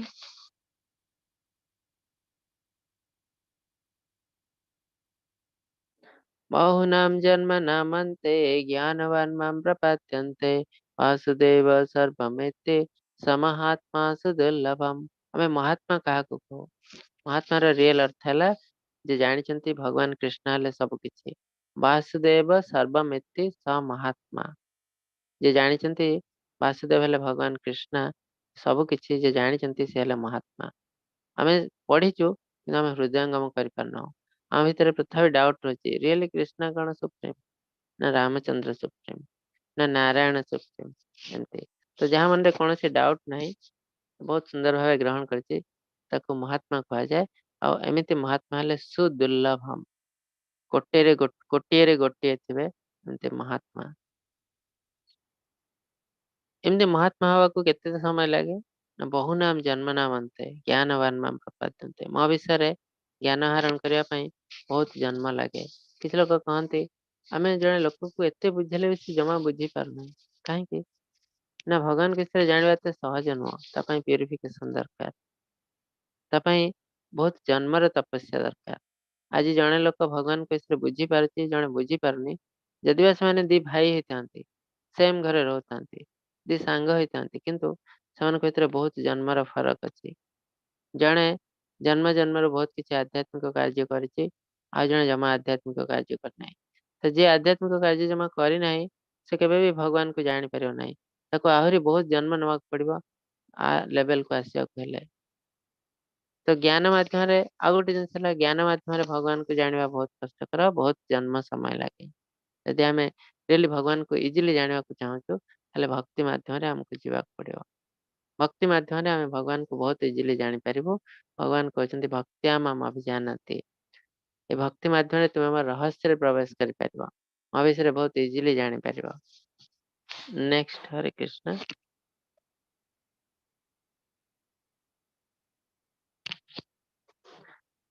ଯେଉଁ ଯେଉଁ କାମନା ଦ୍ୱାରା ଯାହାଙ୍କର ଜ୍ଞାନ ହରଣ ହୋଇଯାଇଥାଏ, ସେମାନେ ନିଜ ପ୍ରକୃତିର ପରିଚାଳିତ ହୋଇ ଅନ୍ୟ ଦେବୀ ଦେବତାଙ୍କର ସେଇ ନିୟମ ଧରି ଶରଣ ପଶନ୍ତି। ତ କୃଷ୍ଣ କହିଛନ୍ତି ସମସ୍ତେ କୃଷ୍ଣଙ୍କ ଶରଣରେ ପଶିବା ଉଚିତ। କାହିଁକି ନା ତା ବିନା ଆଉ କୌଣସି ରାସ୍ତା ନାହିଁ। ହରେ ନାମ ହରେ ନାମ ଏବ କେବଲମ୍ କଲଉ ନାସ୍ତି ଇଭ ନାସ୍ତି ଇଭ ନାସ୍ତି ବା ଗତିରନ୍ୟଥା। ଏତେ ସୁନ୍ଦର ଭାବରେ ଭଗବାନ କହିଛନ୍ତି ହରିନାମ ବିନା ଆଉ କୌଣସି ରାସ୍ତା ନାହିଁ। କିନ୍ତୁ ତଥାପି କଳିଯୁଗରେ କିଛି ଲୋକମାନେ ଦେବୀ ଦେବତାଙ୍କର ଶରଣରେ ଯାଉଛନ୍ତି। କାହିଁକି? ଭଗବାନ ତାର ଆନ୍ସର ଦେଇଛନ୍ତି ନା ଯୋଉମାନେ ଭୌତିକ ଜଗତକୁ ଏନ୍ଜୟ କରିବାକୁ ଚାହାନ୍ତି, ସେମାନେ ସବୁବେଳେ ଦେବୀ ଦେବତାଙ୍କ ପାଖକୁ ଯାଆନ୍ତି, ଭୌତିକ ଆଶା ନେଇ ସେଇଟା ପାଇ ଏନ୍ଜୟ କରନ୍ତି। କିନ୍ତୁ ସେ ଏନ୍ଜୟ କରିବା ପରେ ଅସୁବିଧା କଣ ହୁଏ? ତାଙ୍କର କୌଣସି ଜ୍ଞାନ ନଥାଏ। ଯେତେବେଳେ ସେମାନେ ବହୁତ ବର୍ଷ ଧରି ଏକ୍ସପିରିଏନ୍ସ କରନ୍ତି, ଏଇ ଲାଭ ପାଇଲି ଦେବତାଙ୍କଠୁ, ମୋର କଣ ଲାଭ ହଉଛି, କଣ କ୍ଷତି ହଉଛି, ତାପରେ ଧୀରେ ଧୀରେ ତାଙ୍କର ଆଉ ଦେବୀ ଦେବତାଙ୍କ ପାଖକୁ ଯିବାକୁ ଇଚ୍ଛା ହୁଏ ନାହିଁ। କାହିଁକି ନା ଦେବୀ ଦେବତା ମାନେ ହେଲେ ଭୌତିକ, ତାଙ୍କଠୁ ଯୋଉ ବର ମିଳିବ ସେ ବି ଭୌତିକ, ଟେମ୍ପରାରୀ। କିଛି ସମୟ ପର୍ଯ୍ୟନ୍ତ ଆମେ ଟିକେ ଏନ୍ଜୟ କରିବୁ, ତାପରେ ବହୁତ କଷ୍ଟ। ଯେତିକି ଖୁସି କରିଥିବୁ ସେସବୁ ସୁଝିକି ଆମକୁ ଯିବାକୁ ପଡ଼ିବ। ଏହି ସଂସ୍ପର୍ଶ ଯା ଭୋଗା ଦୁଃଖ ଅନୟ ଏବତେ ଅତ୍ୟନ୍ତବନ୍ତ କୌନ୍ତେୟ ନ ତେଷୁ ରମତେ ବୁଦ୍ଧା। ଆମେ ଯେତିକି ଖୁସି କରିଥିବୁ ସେତିକି ଦୁଃଖ ପାଇ ସୁଝିକି ଯିବାକୁ ପଡ଼ିବ। ଏ ଦୁନିଆଟା ହେଲା ଗୋଟେ ରେଷ୍ଟୁରାଣ୍ଟ ଭଳି। ଯେମିତି ଆମେ ରେଷ୍ଟୁରାଣ୍ଟରେ କିଛି ଗୋଟେ ଭଲ ଜିନିଷ ଅର୍ଡର କରୁଛୁ ତ ଆମକୁ ପଇସା ଦେବାକୁ ପଡୁଛି। ଆଇସ୍କ୍ରିମ୍ ହଉ, କୋଲ୍ଡ ଡ୍ରିଙ୍କସ୍ ହଉ, କିଛି ଖାଦ୍ୟ ହଉ, ଡେଫିନେଟଲି ଆମକୁ କିଛି ପଇସା ପେମେଣ୍ଟ କରିବାକୁ ପଡ଼ିବ। ଠିକ୍ ସେମିତି ଆମେ ଯାହା ବି କିଛି ଏ ଦୁନିଆରୁ ଖୁସି ନେଉଛୁ ତା ପାଇଁ ଆମକୁ ପେ କରିବାକୁ ପଡ଼ିବ। କେମିତି ନା ଦୁଃଖରେ ଆମେ ଖୁସି ପାଇକି ଡାଇରେକ୍ଟଲି ପଳେଇ ଯାଇପାରିବୁ ନାହିଁ। ଯେତିକି ଖୁସି ପାଇଲୁ ସେତିକି ସୁଝିକି ଆମକୁ ଯିବାକୁ ପଡ଼ିବ। ତ ବୁଦ୍ଧିମାନ ଲୋକମାନେ ଏ ଜିନିଷ ଜାଣିଛନ୍ତି, ତେଣୁ ସେମାନେ ଏଥିରେ କେବେ ବି ପଡନ୍ତି ନାହିଁ। ଇନ୍ଦ୍ରିୟ ତୃପ୍ତି ପଛରେ କେବେ ବି ପଡନ୍ତି ନାହିଁ, ଆଉ ଭୌତିକ ଆଶା ନେଇ କୌଣସି ଦେବୀ ଦେବତାଙ୍କ ପାଖକୁ ସେମାନେ ଯାଆନ୍ତି ନାହିଁ। ନେକ୍ସଟ,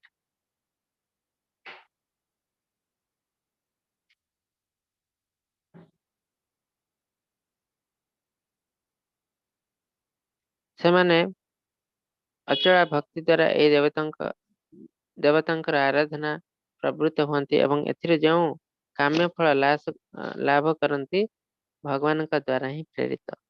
ତ ପ୍ରତ୍ୟେକ ଦେବୀ ଦେବତା ସେମାନେ କିଏ? ଦଶମ ଅଧ୍ୟାୟରେ ଆମେ ପଢିବୁ। ଭଗବାନଙ୍କ ଦ୍ୱାରା ଏମ୍ପାୱାର୍ଡ, ତାଙ୍କର ପାୱାର କିଛି ଅଛି ଯୋଉଟା କି ଭଗବାନ ତାଙ୍କୁ ଦାନ କରିଛନ୍ତି। ଯେମିତି ଚିଫ ମିନିଷ୍ଟର, ତାଙ୍କ ଅଣ୍ଡରରେ କିଛି ମିନିଷ୍ଟର ଅଛନ୍ତି। ଏ ସମସ୍ତ ମିନିଷ୍ଟରଙ୍କ ପାୱାର ଆସିଛି ଚିଫ ମିନିଷ୍ଟରଙ୍କଠୁ। ସେମାନେ ମଧ୍ୟ ପାୱାରଫୁଲ, କିଛି କିଛି ଶକ୍ତି, କିନ୍ତୁ ସବୁ କିଛି ଆସିଛି ଚିଫ ମିନିଷ୍ଟରଙ୍କଠୁ। ସେ ଚାହିଁଲେ ଜଣଙ୍କୁ ହଟେଇ ଦେଇପାରିବେ। ତାଙ୍କ ଇଚ୍ଛାରେ ସବୁ କିଛି ହଉଛି, କିନ୍ତୁ ତାଙ୍କୁ ଏକ୍ଜିକ୍ୟୁଟ କରୁଛନ୍ତି ଅନ୍ୟ ମିନିଷ୍ଟର ମାନେ। ଠିକ ସେମିତି କୃଷ୍ଣଙ୍କ ଇଚ୍ଛାରେ ସବୁ କିଛି ହଉଛି, ଅନ୍ୟ ଦେବୀ ଦେବତା ମାନେ ତାକୁ ଏକ୍ଜିକ୍ୟୁଟ କରୁଛନ୍ତି। ତ ଭଗବାନ କହିଛନ୍ତି ଏଥିରେ ଆମେ ଯାହା ବି କିଛି ଅର୍ପଣ କରୁଛୁ ଦେବୀ ଦେବତାଙ୍କୁ, ସବୁ ମୋ ପାଇଁ ହିଁ ପ୍ରଯୁଜ୍ୟ। ଆଉ ଏଇ ଯୋଉ ଶକ୍ତି ଯାହା ବି କିଛି ଦିଆଯାଉଛି ଇନଡାଇରେକ୍ଟଲି ମୁଁ ହିଁ ଦଉଛି। ଅଳ୍ପ ବୁଦ୍ଧିଯୁକ୍ତ ମଣିଷ ଦେବ ପୂଜାରୁ ଅନ୍ତ ହେଉଥିବା ବା ନାଶବାନ ଫଳ ଲାଭ କରିଥାଏ। ଦେବ ପୂଜା କରୁଥିବା ମନୁଷ୍ୟ ପୂଜା କରି ଦେବତାଙ୍କୁ ଲାଭ କରନ୍ତି, କିନ୍ତୁ ମୋ ଭକ୍ତମାନେ ମତେ ଲାଭ କରନ୍ତି। ତ କୃଷ୍ଣ ସେମାନଙ୍କୁ ଅଳ୍ପ ବୁଦ୍ଧି ସମ୍ପନ୍ନ, ଲେସ୍ ଇଣ୍ଟେଲିଜେଣ୍ଟ ବୋଲି କୁହାଯାଇଛି। କହିଛନ୍ତି ଯୋଉମାନେ ଦେବୀ ଦେବତାଙ୍କ ପାଖକୁ ଯାଉଛନ୍ତି, କାହିଁକି ସେମାନେ ବୁଦ୍ଧିମାନ ନୁହନ୍ତି। ବୁଦ୍ଧିମାନ ଲୋକମାନେ କେବେ ଦେବୀ ଦେବତାଙ୍କ ପାଖକୁ ଯାଆନ୍ତି ନାହିଁ। କାହିଁକି ନା ସେମାନେ ଜାଣିଛନ୍ତି ଦେବୀ ଦେବତା ମାନେ ହେଲେ ଭୌତିକ, ଟେମ୍ପରାରୀ। ତ ତାଙ୍କ ଯୋଉ ଫଳ ମିଳେ ସେଟା ବି ଟେମ୍ପରାରୀ, କିଛି ଦିନ ରହିବ, ତାପରେ ବହୁତ କଷ୍ଟ। ଭକ୍ତମାନେ କଣ କରନ୍ତି? ସେମାନେ ସବୁବେଳେ ଭଗବାନ କୃଷ୍ଣଙ୍କ ପାଖକୁ ଯାଆନ୍ତି। ସେ ଫଳ କେବେ ନାଶବାନ ନୁହଁ। ତ ସେମାନେ ଅଲ୍ଟିମେଟଲି ଭଗବାନଙ୍କ ଭକ୍ତି ଲାଭ କରନ୍ତି ଆଉ ଭଗବାନଙ୍କ ରାଜ୍ୟରେ ପ୍ରବେଶ କରିବାର ରାସ୍ତା ପାଇଯାଆନ୍ତି। ନେକ୍ସଟ, ବୁଦ୍ଧିହୀନ ମୂର୍ଖ ମାନେ ମୋର ଅବ୍ୟକ୍ତ ଅବ୍ୟୟ ସର୍ବୋତ୍ତମ ପରମ ଭାବକୁ ନ ଜାଣିପାରି ମତେ ଏକ ବ୍ୟକ୍ତି ରୂପ, ଜୀବ ରୂପ, ମନୁଷ୍ୟ ରୂପ ବୋଲି ମନେ କରନ୍ତି। ତ କୃଷ୍ଣ କହୁଛନ୍ତି ଯେତେବେଳେ ମୁଁ ମଣିଷ ରୂପରେ ଆସେ, ରାମଚନ୍ଦ୍ର, କୃଷ୍ଣ, ପରଶୁରାମ, ସେତେବେଳେ ମୂର୍ଖମାନେ କଣ ଭାବନ୍ତି ଯେ ମୁଁ ହେଲି ଜଣେ ସାଧାରଣ ମଣିଷ, କାହିଁକି ନା ମୋ ରୂପ ମଣିଷ ଭଳି। ସେମାନେ ଭାବନ୍ତି କୃଷ୍ଣ ହେଲେ ବହୁତ ବଡ ପଲିଟିସିଆନ, ବହୁତ ବଡ ଇଣ୍ଟେଲିଜେଣ୍ଟ ଲୋକ, କିନ୍ତୁ ସେ ଜଣେ ଲୋକ। କୃଷ୍ଣ କହୁଛନ୍ତି ଏମାନେ ସବୁ ମୂର୍ଖ। ସେମାନେ ମୋର ଯଦିବା ଶରୀର ମଣିଷ ଭଳି, ମୋ ଶରୀର ସାଧାରଣ ମଣିଷ ଭଳି ନୁହଁ। ମୋ ଶରୀର ହେଲା ଆଧ୍ୟାତ୍ମିକ ଶରୀର, ମୋର ସବୁ କିଛି ଦିବ୍ୟ। ଜନ୍ମ କର୍ମ ଚମେ ଦିବ୍ୟମ୍। 7 ବର୍ଷ ବୟସରେ ଗୋବର୍ଦ୍ଧନ ପାହାଡକୁ କେହି ସାଧାରଣ ମଣିଷ ଟେକି ପାରିବ ନାହିଁ, ତ ଯୋଉଟା କି କୃଷ୍ଣ କରିଥିଲେ। କାହିଁକି ନା ତାଙ୍କର ସବୁ କିଛି ଦିବ୍ୟ ଥିଲା। ତ କୃଷ୍ଣ ସେମାନଙ୍କୁ ମୂର୍ଖ, ବୁଦ୍ଧିହୀନ ବୋଲି କହୁଛନ୍ତି। ସେମାନେ ଭଗବାନଙ୍କୁ ମଣିଷ ରୂପକୁ ଦେଖି ସେମାନେ ଭାବନ୍ତି ଇଏ ହେଲା ମଣିଷ। ନେକ୍ସଟ,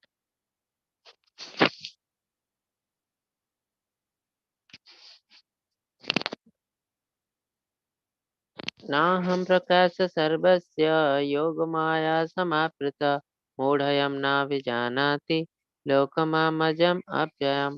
ଆମେ ଗୋଟେ ଜିନିଷ ଜାଣିଲେ ଯେ 4 ପ୍ରକାର ଲୋକ ଭଗବାନଙ୍କ ଶରଣରେ ଆସନ୍ତି ନାହିଁ। କାହିଁକି ନା ସେମାନଙ୍କର ସ୍ୱୀକୃତି ନଥାଏ, ସେମାନେ ବହୁତ କିଛି ପାପ କାର୍ଯ୍ୟ କରିଥାନ୍ତି।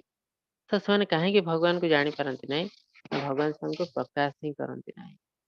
ନାହଂ ପ୍ରକାଶ ସର୍ବସ୍ୟ ଯୋଗ ମାୟା ସମାବୃତ, ମୁଁ ସେମାନଙ୍କୁ ପ୍ରକାଶ ହିଁ କରେ ନାହିଁ।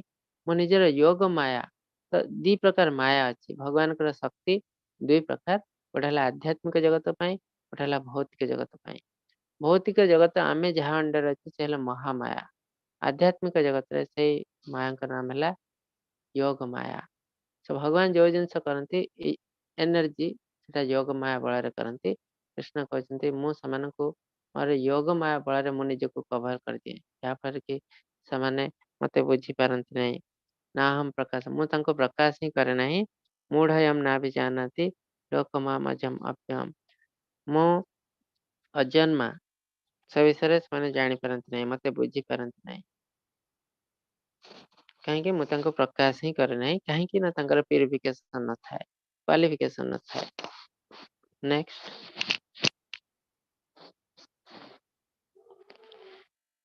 ये तंतगतं पापम जननं पुण्यकर्मणं ते द्वंद्वमोह निर्मुक्ता भजन्ते मां दृढ़व्रता। जो पुण्यकर्म लोक मान पाप अंत हो जाए से लोक मैंने द्वंद्व जात मोहर मुक्त हो दृढ़ व्रत मोर भजन करते। तो चार प्रकार लोक जो भगवान के शरण आसते स्वीकृति थाए केमती स्वीकृति थाए ना पुण्य कर्म करी करी सब किछि पाप को नष्ट कर देते प्यूरिफाई हो जाते पापर अंत हो जाए। तो से मोह जाल दुनिया जो माया मोह से ऊर्ध्व को पड़े जाते तो से बुझी पारती भगवान कृष्ण हेले सब किछि शरण जावाक पड़ो तेणु से दृढ़ व्रत भगवान भजन कीर्तन भगवान का सेवा कर चलती। नेक्स्ट और भगवान से प्रकाश भी करते। नेक्स्ट ये पुण्यवंत लोक आ मूर्ख लोक साधिभूताधिदैवं मां साधियज्ञं च ये विदुः प्रयाण काले पीचं मां ते विदुयुक्त चेतसाः। जो मैंने मत सर्वोपरि प्रभु भाव जानती वस्तु प्रकाशन शासक नीति भाव जो मैंने मत समस्त देवी देवता तथा समस्त बलिदान समर्थन कर व्यक्ति भाव जानती स्थिर मन सहित से मत जापारती मृत्यु समय भगवान कहते जो मैंने मो विषय बुझी पार्टी जानते मुझे सबकि मूल सब देवी देवता मोर अंडर रे ये बुझी पारती से सब मो सहित जड़ित होती मत बुझी पारती आ मृत्यु समय से मो फोकस कर पारती। तो ये क्वेश्चन उठी मृत्यु समय कहीं भगवान को फोकस करने दरकार से जिन आम अष्टम अध्याय पढ़ू। भगवान कहते जो मैंने ज्ञानी जो पाप नष्ट हो जाए विभिन्न प्रकार आध्यात्मिक प्रैक्टिस करी मत बहुत इजिली बुझी पारती और सब समय मत मन पकई पारती।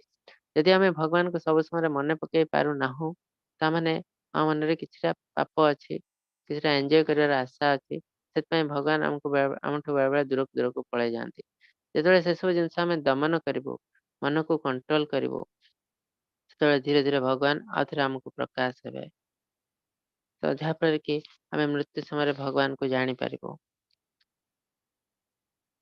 तो ये आज अध्याय। नेक्स्ट हरे कृष्ण ये आज अध्याय अति सुंदर अध्याय ज्ञान विज्ञान योग भगवान निज विषय किसी ज्ञान देते आमको।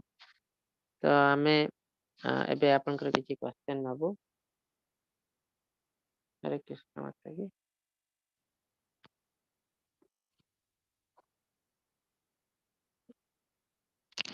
क्वेश्चन पचारे हैंड रेज करंतु।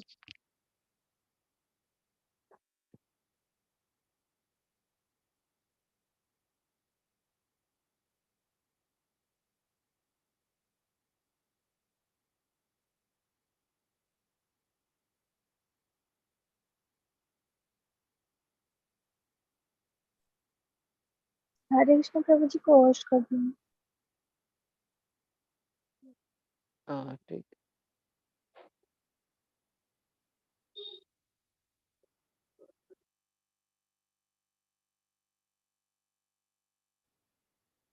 हाँ हरे कृष्ण आशुतोष प्रभु। हरे कृष्ण प्रभु। हरे कृष्ण प्रभु जी कुहतु। आपण कहले चारि जन जो माने कि भगवान का पाखरे पहुंची परिबे भगवान कर जो आर्तसु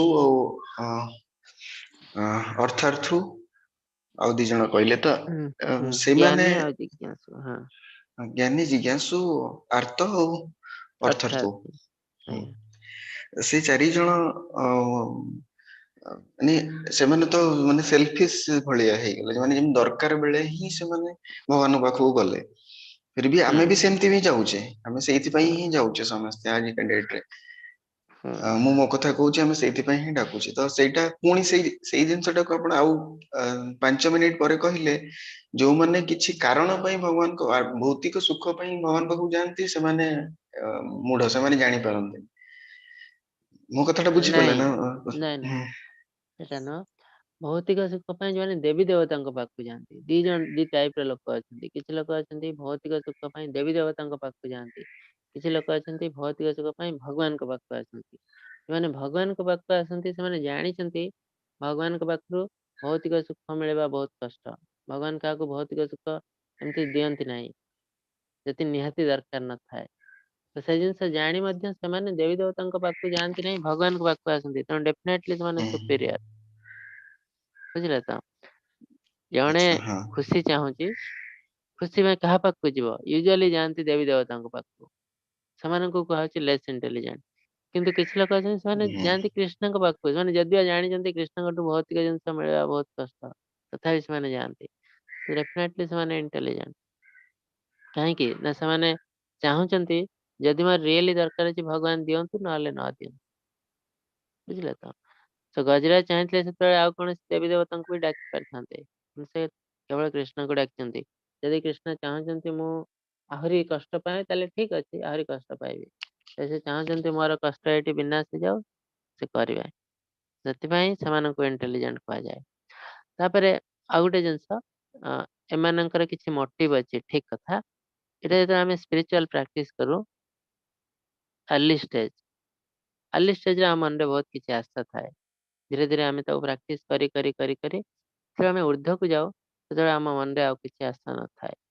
ଯେମିତି ଧ୍ରୁବ ମହାରାଜ, ସେ ଯାଇଥିଲେ ତ ନିଜର ପରିବାର, ବାପାଙ୍କ ସ୍ନେହ ଆଉ ରାଜ୍ୟ ଫେରି ପାଇବା ପାଇଁ। କିନ୍ତୁ ଯେତେବେଳେ ସେ ଭଗବାନଙ୍କୁ ଦର୍ଶନ କରିଛନ୍ତି, କି ଯେତେବେଳେ ଧ୍ୟାନ କରି କରି ଭଗବାନଙ୍କ ଅତି ନିକଟରେ ହେଇଛନ୍ତି, ସେତେବେଳେ ସେ ବୁଝିପାରିଛନ୍ତି ମୁଁ କଣ ଭୁଲ କରିଛି। ଏସବୁ ଜିନିଷ ଭୌତିକ। ତାପରେ ଧୀରେ ଧୀରେ ସେ ଅତି ବିଶୁଦ୍ଧ ହେଇଯାଇଛନ୍ତି। ତାଙ୍କ ମନରେ କୌଣସି ଆଶା ନଥିଲା। ଯେତେବେଳେ ସେ ଭଗବାନଙ୍କୁ ଦେଖିଛନ୍ତି, ସେ ଭଗବାନଙ୍କୁ ମାଗି ମଧ୍ୟ ନଥିଲେ ଯେ ମୋର ଏଇ ରାଜ୍ୟ ଦରକାର କି ଇଏ ଦରକାର। ତ ଏଇଟା ହେଲା ଭଗବାନଙ୍କୁ ପାଖକୁ ଯିବାର ଏଇଟା ହେଲା ବେନିଫିଟ। ଆମେ ପ୍ୟୁରିଫାଏ ହେଇଯିବୁ। କିନ୍ତୁ କୌଣସି ଦେବୀ ଦେବତାଙ୍କ ପାଖକୁ ଗଲେ ଆମେ ଆଉ ପ୍ୟୁରିଫାଏ ହବୁନି। ସେଇ ଆଶା ନେଇକି ଯିବୁ, ସେଇ ଆଶା ମାଗିବୁ, ସେଟା ଧରିକି ହିଁ ଆସିବୁ। ତାପରେ ଆମେ କଷ୍ଟ ପାଇବୁ। ମାନେ ଏମିତି ହେଲେ ଆମେ ଭଗବାନଙ୍କ ପାଖରେ ବି ପହଞ୍ଚି ପାରିବୁ, ଜ୍ଞାନ ବି ସମ୍ପୂର୍ଣ୍ଣ ପାଇପାରିବୁ ଭଗବାନଙ୍କ ହଁ, ପାଖରୁ। ତ ଅଲ୍ଟିମେଟଲି ଯଦି କଣ କୁହାହଉଛି, ଆମେ ଯାହାବି କିଛି ଆମ ମନରେ ଯେତେ ଖରାପ ଜିନିଷ ଥିଲେ ବି, ଆମେ ଯଦି ଭଗବାନଙ୍କ ପାଖକୁ ଯାଉଛୁ, ଧୀରେ ଧୀରେ ଆମେ ପ୍ୟୁରିଫାଏ ହେଇଯିବୁ।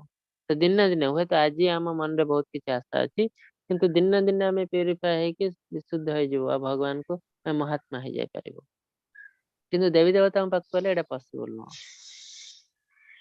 ହଁ, ଆଜ୍ଞା। ହରେ କୃଷ୍ଣ ପ୍ରଭୁଜୀ, ବହୁତ ହଁ, ବହୁତ ହରେ ଧନ୍ୟବାଦ। କୃଷ୍ଣ ପ୍ରଭୁ, ଧନ୍ୟବାଦ। ହଁ, ଭାସ୍କର ପ୍ରଭୁ, ହରେ କୃଷ୍ଣ। ହରେ କୃଷ୍ଣ ପ୍ରଭୁ, ମୋର ସେଥିରେ ଆଉ ଗୋଟେ କ୍ୱେଶ୍ଚନ ଏଡ୍ ଥିଲା। ଯୋଉ ଆଜ୍ଞା ଆମର 4 ପ୍ରକାର ଯୋଉ ଭଗବାନଙ୍କ ପାଖରେ ଶରଣ ଯୋଉ ନିଅନ୍ତି, ମାନେ ଭଗବାନଙ୍କ ପାଖକୁ ଆସନ୍ତି, ତ ସେଇ ଭିତରୁ ଜ୍ଞାନୀ ସମସ୍ତଙ୍କ ପାଖରୁ ବେଷ୍ଟ। ଆଜ୍ଞା। ହରେ କୃଷ୍ଣ ପ୍ରଭୁ।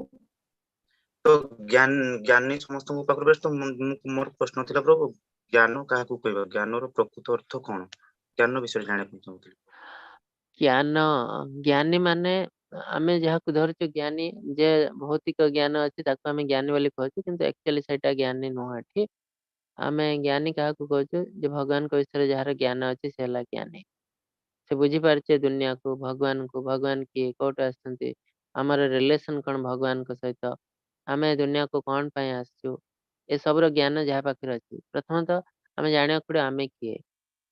ଆମେ ନିଜକୁ ଆଇଡେଣ୍ଟିଫାଇ କରୁଛୁ ଜଣେ ମଣିଷ ରୂପରେ, ଏ ବଡି ଶରୀର ରୂପରେ। ଆମକୁ ଜାଣିବାକୁ ପଡ଼ିବ ଆମେ କିଏ, ଆମେ କୋଉଠୁ ଆସିଛୁ, ଆମ ସହିତ ଭଗବାନଙ୍କର ରିଲେସନ କଣ, ଭଗବାନ କିଏ, ଭଗବାନ କୋଉଠି ଅଛନ୍ତି, ତାଙ୍କର ଲୀଳା କଣ, ଏସବୁ ଜିନିଷ ଯିଏ ଜାଣିପାରୁଛି, ବୁଝିପାରୁଛି, ସେ ହେଲା ଜ୍ଞାନୀ। କାହିଁକି ना भगवान का विषय रे ज्ञान है सर्वोत्कृष्ट ज्ञान ताठू ऊर्ध्व ज्ञान आउ किछि नाही तेणु जे सेटा जानि पारला से हला प्रकृत ज्ञानी आज्ञा प्रभु आ भौतिक जगत रे आमे जाहाको ज्ञानी को जहार यूनिवर्सिटी डिग्री रहला ताको ज्ञानी बोली कहै छै किंतु सेटा एठी धरा जाउ नाही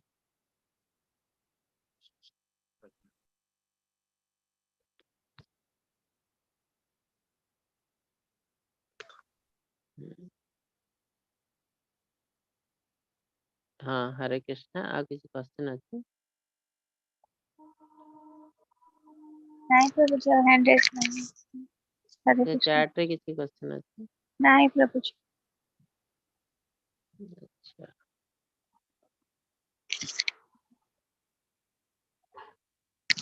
ହରେ କୃଷ୍ଣ ପ୍ରଭୁଜି question ନାହିଁ हाँ हरे कृष्णा तो ठीक अछि आज तो आ किसी क्वेश्चन नहीं ताले मास्टर प्रभु आ किसी पचारिए क्वेश्चन नहीं ठीक अछि तो ठीक अछि आज आमे आज्ञा पचारिए कि आज्ञा ଆଉ ଗୋଟେ क्वेश्चन ଥିଲା ପଚାରିଥାନ୍ତି हाँ पचारନ୍ତୁ ହରେ କୃଷ୍ଣ ପ୍ରଭୁ ଆମର ମାନେ ଆଜି ଆପଣ କହିଲେ ମାୟା ମାନେ ଭଗବାନଙ୍କ ପାଖରୁ ମାୟା ହିଁ ମାନେ ଭଗବାନଙ୍କର ହିଁ ଗୋଟେ ମାନେ ରୂପ ମାୟା ତାଙ୍କ ପାଖରୁ ଆସିଥାଏ ତ ଆଜ୍ଞା ମାନେ ଆମେ ଭଗବାନଙ୍କ ଶରଣକୁ ଯାଉଛୁ କିନ୍ତୁ ମାୟା ବି ଭଗବାନଙ୍କ ପାଖରୁ ହିଁ ଆସୁଛି ମାନେ ତ ସେଇଠି ଭଗବାନ କଣ କରୁଛନ୍ତି ମାନେ ସେ ଆମକୁ ମାୟାରେ ମାନେ ଜାଣିକି ମାନେ ଦଉଛନ୍ତି ତାପରେ ଆମେ ତାଙ୍କ ପାଖକୁ ଯିବା ନା ତ ସେଇଟା ମୁଁ ଟିକେ ବୁଝିପାରିଲିନି ପ୍ରଭୁ ମାନେ ଭଗବାନ ଆମକୁ ନିଜେ ମାନେ ମାୟାରେ ବାନ୍ଧି ଦଉଛନ୍ତି ତାପରେ ପୁଣି ତାଙ୍କ ପାଖକୁ ଆମେ ଯିବା ପାଇଁ ରାସ୍ତା ବତଉଛନ୍ତି ସେମିତି କି हाँ एटा गोटे छोटे एग्जांपल हरे देले कृष्ण आपण प्रभु बुझि पारे हाँ शुभुछि म कथा आज्ञा गोटे छोटे एग्जांपल आज्ञा देले आपण बुझि पारे देखंतु आमे दुनिया रे बहुत लोक अछु समाज रे किंतु किछि लोक अछंती ସେମାନେ ଅସାମାଜିକ ବହୁତ ଖରାପ କାମ କରୁଛନ୍ତି ଚୋରି ଡକାୟତି ରାହାଜାନୀ ଗଭର୍ଣ୍ଣମେଣ୍ଟ କେବେ ଚାହେଁନି ଗୋଟେ ଜେଲ ତିଆରି କରିବାକୁ କିନ୍ତୁ ଆମେ ଏମିତି କାର୍ଯ୍ୟ କରୁଛୁ ଗଭର୍ଣ୍ଣମେଣ୍ଟ ବାଧ୍ୟ ହୋଇ ଗୋଟେ ଜେଲ ଟେ ତିଆରି କରୁଛୁ ଗଭର୍ଣ୍ଣମେଣ୍ଟ କେବେ ଚାହେଁନି ସମସ୍ତେ ଗଭର୍ଣ୍ଣମେଣ୍ଟ ଚାହେଁ ଆମେ ସମସ୍ତେ ଏଇ ଦୁନିଆରେ ରହିବୁ ଖୁସିରେ ବଞ୍ଚିବୁ ନିଜ ନିଜକୁ ସାହାଯ୍ୟ କରିବୁ ଏଞ୍ଜୟ କରିବୁ କିନ୍ତୁ ଆମେ ଏମିତି କାର୍ଯ୍ୟ କରୁଛୁ ଗଭର୍ଣ୍ଣମେଣ୍ଟ ବାଧ୍ୟ ହଉଛି ଗୋଟେ ଜେଲ ତିଆରି କରିବା ପାଇଁ ସେ ଜେଲରେ ଆମକୁ ରହିବାକୁ ପଡୁଛି କିଛି ବର୍ଷ ତାପରେ ଯେତେବେଳେ ଆମେ ଧୀରେ ଧୀରେ ଭଲ କାମ କରୁଛୁ ଜେଲରୁ ବାହାରି ଆସୁଛୁ ଏକ୍ଜାକ୍ଟଲି ସେମିତି ଭଗବାନ ଯୋଉ ମାୟା ଟା ତିଆରି କରିଛନ୍ତି ସେ ଖୁସିରେ ତିଆରି କରିନାହାନ୍ତି ଆମେ ତାଙ୍କୁ ବାଧ୍ୟ କରିଛୁ ତିଆରି କରିବା ପାଇଁ ଆମେ ତାଙ୍କୁ ଫୋର୍ସ କରିଛୁ କାହିଁକି ନା ଆମେ ଏମିତି କାର୍ଯ୍ୟ କରିଛୁ ଯାହା ଫଳରେ କି ଆଧ୍ୟାତ୍ମିକ ଜଗତରେ ଲୋକମାନଙ୍କୁ ଆମେ ଡିଷ୍ଟର୍ବାନ୍ସ କ୍ରିଏଟ କରୁଛୁ ତ ଅସାମାଜିକ ଲୋକମାନେ ଯେତେବେଳେ ସମାଜରେ ରହିବେ ସାମାଜିକ ଲୋକମାନେ ଆଉ ଖୁସିରେ ରହିପାରିବେନି ବହୁତ କଷ୍ଟ ପାଇବେ ସେମାନେ ଭଲ ଲୋକ କିନ୍ତୁ ସେମାନେ ଆପଣଙ୍କ ପାଇଁ ଆମ ପାଇଁ କଷ୍ଟ ପାଉଛନ୍ତି ଆଜ୍ଞା ସେଥିପାଇଁ ଆମକୁ ଗୋଟେ ଜେଲ ଭଳି ଜାଗା ତିଆରି କରାହେଇଛି ଯାହାକି ମାୟା ଅଣ୍ଡରେ ଭୌତିକ ଜଗତ ଏଇଠି ଆମେ ଆସିବୁ ରହିବୁ ପ୍ୟୁରିଫାଏ ହବ ଯେତେବେଳେ ଆମେ ପ୍ୟୁରିଫାଏ ହେଇଯିବୁ ସେତେବେଳେ ଆମେ ଆଉ ଥରେ ଆଧ୍ୟାତ୍ମିକ ଜଗତରେ ପ୍ରବେଶ କରିବୁ ତ ବେସିକାଲି ଭଗବାନ ଏଟା ନିଜ ଖୁସିରେ ତିଆରି କରିନାହାନ୍ତି ଆମେ ତାଙ୍କୁ ଫୋର୍ସ କରିଛୁ ତିଆରି କରିବା ପାଇଁ ଆଜ୍ଞା ଆଜ୍ଞା ବୁଝିପାରିଲେ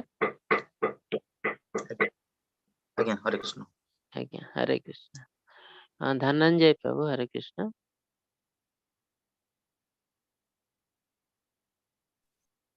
ସମସ୍ତଙ୍କର କନଫ୍ୟୁଜନ ଆସୁଛି ଆଜ୍ଞା ଯେ ଆମେ ଯେତେବେଳେ ସାମାଜିକ ପ୍ରାଣୀ ମାନେ ଆମେ ସମାଜ ରହିବା କହିଲେ ସମାଜର ବିଧି ବ୍ୟବସ୍ଥା ଭିତରେ ରହିବାକୁ ପଡିବ ଆଜ୍ଞା କାହିଁକି ନା ଆମେ ସମ୍ପୂର୍ଣ୍ଣ ରୂପେ ଯୋଗୀ କିମ୍ବା ସନ୍ନ୍ୟାସ ନୁହଁ ପାରିବାରିକ ଜୀବନ ଭିତରେ ଆମେ କିପରି ସମସ୍ତଙ୍କ ସହିତ ସୁଖକୁ ବାଣ୍ଟିକି ରହିବା ଆଜ୍ଞା ଯାହା ବ୍ୟବସ୍ଥା ଅଛି ବିଭିନ୍ନ ଆଜ୍ଞା ପ୍ରକାର ସାମାଜିକ ଅନୁଷ୍ଠାନ ଭିତରେ ତ ହୁଁ ଆମେ ସେ ଭିତରେ ବାକି ମାନଙ୍କ ସହିତ ରହିପାରିବା କି ନାହିଁ କି ସମସ୍ତଙ୍କୁ ଗୋଟାଏ ଆଣିଲା ବେଳେ ଚେଷ୍ଟା କଲାବେଳେ ସେମାନେ ଧୀରେ ଧୀରେ ଆସୁଛନ୍ତି କିନ୍ତୁ ଯୋଉ ମାନେ ବ୍ୟବସ୍ଥା ହେଇଛି ଏବେ କେତେବେଳେ ବୈବାହିକ ବିବାହ ସମୟରେ ବା ଅନ୍ୟାନ୍ୟ ସମୟରେ ଆମେ ଯାଇକି ସେଠି ଅଂଶଗ୍ରହଣ କରୁଛୁ ବା କୌଣସି ମନ୍ଦିରକୁ ଯାଇକରି ବା କୌଣସି ଦେବାଦେବୀଙ୍କର ମନ୍ଦିରକୁ ଯାଉଛୁ ଆମେ ପ୍ରସାଦ ସେବନ ବି କରିଦଉଛୁ ତ ଆମ ପାଇଁ କଣ ସେଇଟା ଆମେ ସିଧାସଳଖ ସେଟା ଗଲି ଫେର ଭାବୁଛୁ ଏଠି ଅପରାଧ ହେଲା ଭଳିଆ ହଉଛି ମୁଁ କାହିଁକି ଯିବି କିମ୍ବା କୌଣସି ଗୋଟେ ପ୍ରତିଷ୍ଠା କର ପ୍ରତିଷ୍ଠା ହେଲା ଅନ୍ୟାନ୍ୟ ଯୋଉଟା ଆମର ଚାଲିଛି ଚିରାଚରିତ ପ୍ରଥାଟା ଆମେ କୋଉ ପ୍ରକାର ଆଡଜଷ୍ଟ କରିବା ସେଠି ଭଗବାନ ସେଟା କର୍ମ ଯୋଗରେ କହିଛନ୍ତି आमे जे इवन कर्म योग कर्म संन्यास योग दिते कहते जे आमे कौन करिया उचित गृहस्थ माने आमे तो सब किछि छाड़ दे संन्यास ग्रहण कर परिबो नाही जते पर्यंत हमर कर्तव्य अछि जते पर्यंत हमर कर्तव्य अछि हमर कर्म योगा विशेषते कर्म योग हम पई बेस्ट जिंस कर्म योग कोन मैं जहाँ भी किसी कार्य करूँ आम के भाविबो नहीं एटा मोर कार्य आम भाविया पड़े एटा हला भगवान कर कार्य भगवान मते कहते करने मुझे जिनस करुच्ची आ जो तार फल आसची मोर बेस किसी दबा नवा ना यहाँ भगवान को अर्पण करुच्ची मु तो सेटा कहती कर्म योगा तो दुनिया रे आमे रहिबो सब किसी कार्य करिवो फंक्शन अटेंड करिवो किंतु विथ डिटैचमेंट आमे केबे भी भाबियो नाही जे एटा को मु एन्जॉय करबी इंद्रिय तृप्ति करबी जने लोक दी जन लोक सेम कार्य करछंती जने बहुत एन्जॉय करछे जने बहुत कष्ट पाउछे तार रीजन हला जने भाबुची जे एथरे मोर इंद्रिय तृप्ति देखंतु धर ऑफिस रविवार दिन छुट्टी कि शनिवार रविवार छुट्टी इंजीनियर मानकर से कौन करती किसी लोग कहते छुट्टी रे मु एन्जॉय करिया को इंद्रिय तृप्ति पर बहुत एन्जॉय कले पर आसला पर देह खराब होला कष्ट पाइले आउ किसी लोक अछंती से कहबे जे एटा मु इंद्रिय तृप्ति नो रिलैक्सेशन पाई जाउची काहे कि रिलैक्सेशन करबे ना नेक्स्ट जो कामटा मु बहुत इजीली कर पारिबे तो ए दी जनकर जदि बस माने सेम वे रे एन्जॉय करछंती तांको मेंटालिटी अलगा जणे जाउची केवल इंद्रिय तृप्ति पाई जणे जाउची केमिति मु भल काम करबे तपय रिलैक्सेशन दरकार के बुलाबुली कले माइंड रिलैक्स न तापर मु कार्य आरि सुंदर भाव कर पारिबे तो ए जनको एते कष्ट पाउनी से इजीली ता लाइफ चलाउची आ जणे बहुत कष्ट पाउची ठीक सेमती जिनस आमे जे दुनिया रे अछु हमकु सब जिनस करिया पड़िबो किंतु आमे ताते जडित हो जिवा पड़िबो नाही जेतो आमे जडित हो जाउची सेटा हमर कष्टर कारण होची आमे सब जिनस करिवो काहे कि ना आमे गृहस्थ किंतु विथ डिटैचमेंट भगवान का शरण रे जाय सब जिनस करिया पड़िबो सेटा भगवान कहउचंती आमे तो कोनसी प्रसाद को भगवान को पाखरे जोटे अल्टीमेटली भगवान पांती आमे कोनसी देवादेवी को देले मते से भगवान पांती तो ये हमें ये समर्पण करा जिनिस प्रसाद देवादेवी को पाखरे करा जरा भक्षण करि परिबा कि नहीं हाँ प्रसाद आमे सेवन कर परियो ना भगवान कहते यज्ञ शिष्ट स्नेह संथ मुच्यंत सर्वक्र विषय भुंजते ते तो घम पापम ए पच्यंती आत्म कारण माने आमे केवल प्रसाद ही सेवन करवा उचित आमे अजाणत प्रसाद ही सेवन करूछु देखंतु आमे जो हमर गोटे पूजा अछि अक्षय तृतीया सेतरे कोन करा जाय धान को भगवान को अर्पण करा जाय अर्पण करछु तापरे आनी कि मिसै दिया जाय ता माने तापर आमे नवान्न जहाँ ग्रहण भी कर जाय खाद्य खाउछु एबे सेटा गोटे टाइप रे प्रसाद बुझले तो सब किछि भात आमे जो खाउछु प्रसाद किना आमे अज्ञानता अवस्था कोन करछु से प्रसाद सहित आमिष को मिसै दोछु सेटा बहुत बड़ा पाप हो जाउछे तो सेटा तो गोटे जिंस दुई रे भगवान कहउछंती तुम जहाँ भी किछि खाइबो मते प्रथम अर्पण करो तापरे खाओ यदि से जिनस न करी आजिकली कौन होची आमे रांधुच जो आम इंद्रिय निजर इंद्रिय तृप्ति पाई एटा मते भल लागुची मु रांधे आ आमे खाद्य को विभिन्न प्रकार विषाक्त कर दे खाली टेस्ट करिया पाई तो खाद्य खाइबार पर्पज नुहे टेस्ट इंद्रिय तृप्ति न खाद्य खाइबार पर्पज हला आमे केमति बंची की रहइबो रहला तार पर्पज तो आमे जते ए सब जिनस इंद्रिय तृप्ति पाई करछु आमे खाद्यटा विषाक्त कर दोछु अल्टीमेटली आमे विभिन्न प्रकार रोग होची आमे कष्ट पाउछु तो भगवान कहउछंती मु जो जिनस खाउची से जिनस तैयारी कर मते अर्पण कर तापर सेटा तुम भक्षण कर तुम बहुत खुशी रे रहइबो तो आमे जहाँ भी खाइबो भगवान कहि सर आमे सब प्रसाद ही खाइबा उचित अन्य जिनस खाइबा उचित न ये गोटे जगह अच्छी मैंने हम देखुଛୁ से समय बार्धक्य अवस्था पूरा होची पत्नी पास अथवा चल गला पुनर्बार से परिवार को आसपार कि माने कौन मृत्यु पर मृत्यु पर नुहे माने जमती आग सन्यास नौले बानप्रस्थ करुले आसुन परिवार को तो ये तो से भाया व्यवस्था ना से भाया जंगल ना से भाया गोटे रहा जगह ना ये रहा पड़ी से कौन कर तो आसुले कि नहीं हाँ नहीं से समय आउ एबे समय टिके डिफरेंस अच्छी आ भगवान तो क्लियरली कहते सन्यास माने नुहे जे घर छाड़ी के जंगल को पड़ेगा गोटे गेरुआ ड्रेस पिंधिबा जटा ହଁ रखिबा सन्यास ता माने से नुह सन्यास माने हला एटा गोटे मेंटल स्टेट और मानसिक लेवल रे चेंज हे जिवो जे हम सब किछि जो डिटैच हे जाइतो तो ता माने हम जदी घरे रही सन्यास प्रैक्टिस करि परछु हम हेलो सन्यासी हम यदि बण जंगल को पळैलु गेरुआ वस्त्र पिंधिलु किंतु आम मन रे बहुत किछि भौतिक कामना अछि एन्जॉयमेंट रो तो आमे तो केबे सन्यासी नुह ताको कहू प्रिटेंडर मिथ्याचार सन्यासी ड्रेस रे अछि किंतु से सन्यासी नुह तेणु एबे आमे घरे रही कि सन्यासी हे परिबो से जिंस तो भगवान कहउचंती ए जुगरे आ सन्यासी बण जंगल रे रहया पॉसिबल नुह इस्कन रे जो ଗୋଟେ सन्यासी माने सने मंदिर रे रहउचंती किंतु ହଉ माने सन्यासी भଳି कार्य କରୁचंती तो ସେଇଟା ହେଲା ରିଏଲ ସନ୍ୟାସୀ ଆପଣ ଘରେ ରହିବେ ବାର୍ଦ୍ଧକ୍ୟ ସମୟରେ ସନ୍ୟାସୀର ସବୁ ନୀତି ନିୟମ ପାଳନ କରିବେ ମନ୍ଦିର ଯିବେ ତ ଆପଣ ସନ୍ୟାସୀ ଘର ଛାଡିବା ଦରକାର ନାହିଁ ଏବେ ଡିଫରେନ୍ସ ଅଫ ଓପିନିଅନ ହେଇଯାଉଛି ମାନେ ପୁଅ ବଡ ହେଇଗଲେଣି ବାପାଙ୍କର ଆଜ୍ଞା କଥା ସେ ମାନୁନି ସେ ତାର ଅନୁସାରେ ସେ କରୁଛି କିନ୍ତୁ ଦେଖିଲା ବେଳକୁ ସେ ଟିକେ ଗୋଟେ ପ୍ରକାର ବିପଥ ଠିକ ହିସାବରେ ଯାଉନି ସେଟା କଲେ ସେ ଆଉ ଗ୍ରହଣ କରୁନାହିଁ ଏଇ ଜାଗାରେ ନାଇଁ କଣ କରିବ ଗୋଟେ ଏଜ ପରେ ଆପଣଙ୍କୁ ସେଥିରେ ଗୋଟେ ଇଣ୍ଟରଫିୟର କରିବା ଉଚିତ ନୁହଁ ତ ଯୋଉ ବାଣପ୍ରସ୍ଥ ସମୟ ବାଣପ୍ରସ୍ଥ ହେଲା ଏଠି ଯେ ସନ୍ୟାସ ଗ୍ରହଣ କରିବା ପାଇଁ ପ୍ରିଲିମିନାରୀ ଜିନିଷ ଆମେ ପ୍ରାକ୍ଟିସ କରୁଛୁ କେମିତି ସନ୍ୟାସ ଗ୍ରହଣ କରିବୁ ତ ସେଥିରେ କଣ କରାଯାଏ ଆମେ କେବଳ ଆଡଭାଇଜର ହିସାବରେ କାମ କରିବୁ ପୁଅର ଗୋଟେ ଏଜ ହେଲା ପରେ ଆମେ ତାକୁ ଜବରଦସ୍ତି କିଛି ଜିନିଷ କରାଇ ପାରିବୁ ନାହିଁ ସେ କରୁ ସିଏ ବା ନ ତାର କରୁ ଇଚ୍ଛା ଅନୁସାରେ କରିବ ଆମେ କଣ କରିବୁ ଆମେ ଆଡଭାଇଜର ସେମିତି ଯଦି ପଚାରେ ଏଇଟା ମୁଁ କଣ କରିବି ଆମେ ତାକୁ ଆଡଭାଇଜ ଦବୁ ଆମେ ତାକୁ ବାଧ୍ୟ କରିପାରିବୁ ନାହିଁ ଯେ ତୁ ଏଇଆ କର କାହିଁକି ନା ତାର ସେତିକି ଜ୍ଞାନ ଅଛି ହେଇଗଲାଣି ଯଦି କିଛି ଭୁଲ କରେ ସେ ଜାଣିବ ଭୁଲ କରିକି ସେ ଜାଣିବ କିନ୍ତୁ ଆମେ ଯେତେବେଳେ କହୁଛୁ ଯେ ନାଇଁ ମୁଁ ଯାହା କହିବି ସେ କରିବ ସେଟା ଆମେ ଭୁଲ କରୁଛୁ ତାହେଲେ ତ ଆମେ ଆମେ ହସ୍ତକ୍ଷେପ କରିବା କଥା ନୁହଁ ଆଜ୍ଞା ତା କାମରେ ହସ୍ତକ୍ଷେପ କରିବା କଥା ନଥାଏ ନାଇଁ ଗୋଟେ ଏଜ ପରେ ଆମକୁ କରିବାକୁ ପଡିବନି କାହିଁକି ନା ତାର ସେତିକି ବୟସ ହେଇଗଲାଣି ସେ ଜାଣିବା ପାଇଁ କୋଉଟା ଠିକ କୋଉଟା ଭୁଲ ଯଦି ସେ ଜାଣିପାରୁନି ଭୁଲ କରୁଛି ଆମେ ତାକୁ ଟିକେ ହିଣ୍ଟସ ଦେଇପାରିବୁ କିନ୍ତୁ ତାକୁ ବାଧ୍ୟ କରିବୁ ନାହିଁ ବାଧ୍ୟ କଲା ମାନେ ଠିକ ରାସ୍ତାରେ ସେ ଯିବନି ଏମିତି ହେଇପାରେ ସେ ଭୁଲ ଟେ କରିବ ତାପରେ ସେଇଥିରୁ ଶିଖିବ ସେ ବି ହେଇଥାଇପାରେ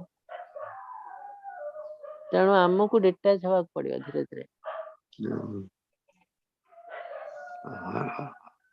ଆଜ୍ଞା ହରେ କୃଷ୍ଣ ନମସ୍କାର ପ୍ରଭୁ ହରେ ପ୍ରଣାମ କୃଷ୍ଣ ପ୍ରଭୁ ପ୍ରଭୁ ଧନ୍ୟବାଦ ପ୍ରଣାମ ହରେ କୃଷ୍ଣ ପ୍ରଭୁଜୀ ହଁ ପ୍ରଣାମ ଆଉ ଗୋଟେ ଜିନିଷ ରହିଯାଇଥିଲା ଗୋଟେ ଭଲ ଜିନିଷ ଆପଣ ଏବେ କହିଲେ ଯେ ମାନସିକ ଚିନ୍ତାକୁ ରଖିବାକୁ ପଡିବ ସେମିତି କିନ୍ତୁ ଯେତେ ଆଜ୍ଞା ରଖିଲେ ବି ସେ ସେମିତି ମୁଁ 10ଟା ଜିନିଷରେ ରଖୁଛି 11 ନମ୍ବର ଜିନିଷଟି ପୁଣି ସେମିତି ପଳେଇ ଯାଉଛି ମାନସିକ ଚିନ୍ତାଟା ଆଜ୍ଞା ସେମିତି ଷ୍ଟ୍ରେଟ ରହୁନି ଏଇ ଆଜ୍ଞା ଗୋଟେ ଜିନିଷ ତାକୁ ମୁଁ ଚାହୁଁଛି ବି କନଷ୍ଟାଣ୍ଟ କରିବାକୁ ଆଉ ଗୋଟେ ମୋର କ୍ୱେଶ୍ଚେନ ଥିଲା ଯୋଉ ଆମେ ଯଦି କିଛି ଜିନିଷ ପାଇଁ ଶ୍ରୀକୃଷ୍ଣଙ୍କ ପାଖକୁ ଯାଉଛେ ଆଜ୍ଞା ଭଗବାନ ସେଇ ଜିନିଷଟାକୁ ଆଉ ଥରେ ରିପିଟ କେବେ କରିବେ କି ମାନେ ଯେମିତି କିଛି ମୁଁ ଅର୍ଥ ହିସାବରେ କହୁଛି କି ଜିଜ୍ଞାସୁ ହିସାବରେ କହୁଛି ତ ସେଇ ଜିନିଷଟାକୁ ଆଉ ଥରେ ଭଗବାନ କେବେ ରିପିଟ କରିବେ ମୁଁ ଯଦି ଭଗବାନଙ୍କ ପାଖରେ ଅଛି ଯଦି ରିପିଟ କରିବେ ତାହେଲେ ପୁଣି କାହିଁକି କରିବେ ଯଦି କରିବେନି ତାଙ୍କୁ ମୁଁ ଧନ୍ୟବାଦ ଦେବି ତାହେଲେ ଧନ୍ୟବାଦ ଟା କେମିତି ଦେବି ଭଗବାନ ନା କେମିତି ଧନ୍ୟବାଦ ଦିଆଯିବ ରିପିଟ କରିବେ ମାନେ କଣ ବୁଝିପାରିଲେନି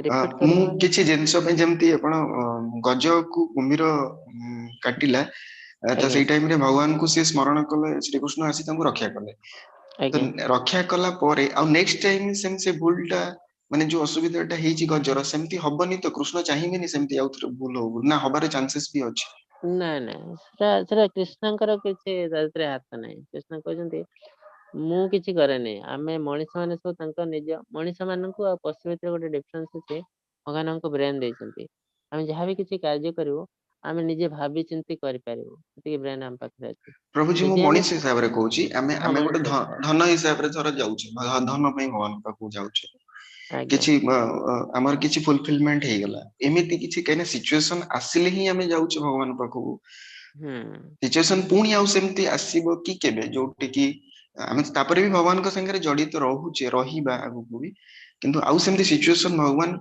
କରେଇବେନି ତ ନା ଭଗବାନ ଏକଚୁଆଲି ସେମିତି ସିଚୁଏସନ କରାନ୍ତିନି ଆମେ କାର୍ଯ୍ୟ ଯୋଗୁ ସେମିତି ସିଚୁଏସନ ହେଇଯାଏ ବୁଝିଲେ ଭଗବାନ ଆମକୁ ସେମିତି ସିଚୁଏସନ ଦେଇନାହାନ୍ତି ଭଗବାନ କହୁଛନ୍ତି ନା पुरुषः सुख दुःखानां भक्तृत्व हेतु उच्यते। आमे जहाँ भी किसी कष्ट पाउछु खुशी रहछु सब किसी भगवान के सहित कौन दबा नबा नहीं। भगवान कहते तुम जमती कार्य करछ सेमती कष्ट पाउछ। तेणु आम जदि आम काम को चेंज कर दे पारिबो आ से जिनस हबो नहीं। आज आम जो कंडीशन रे अछु से आम गोटे कौन कार्य भूल करछु से आम कष्ट पाउछु।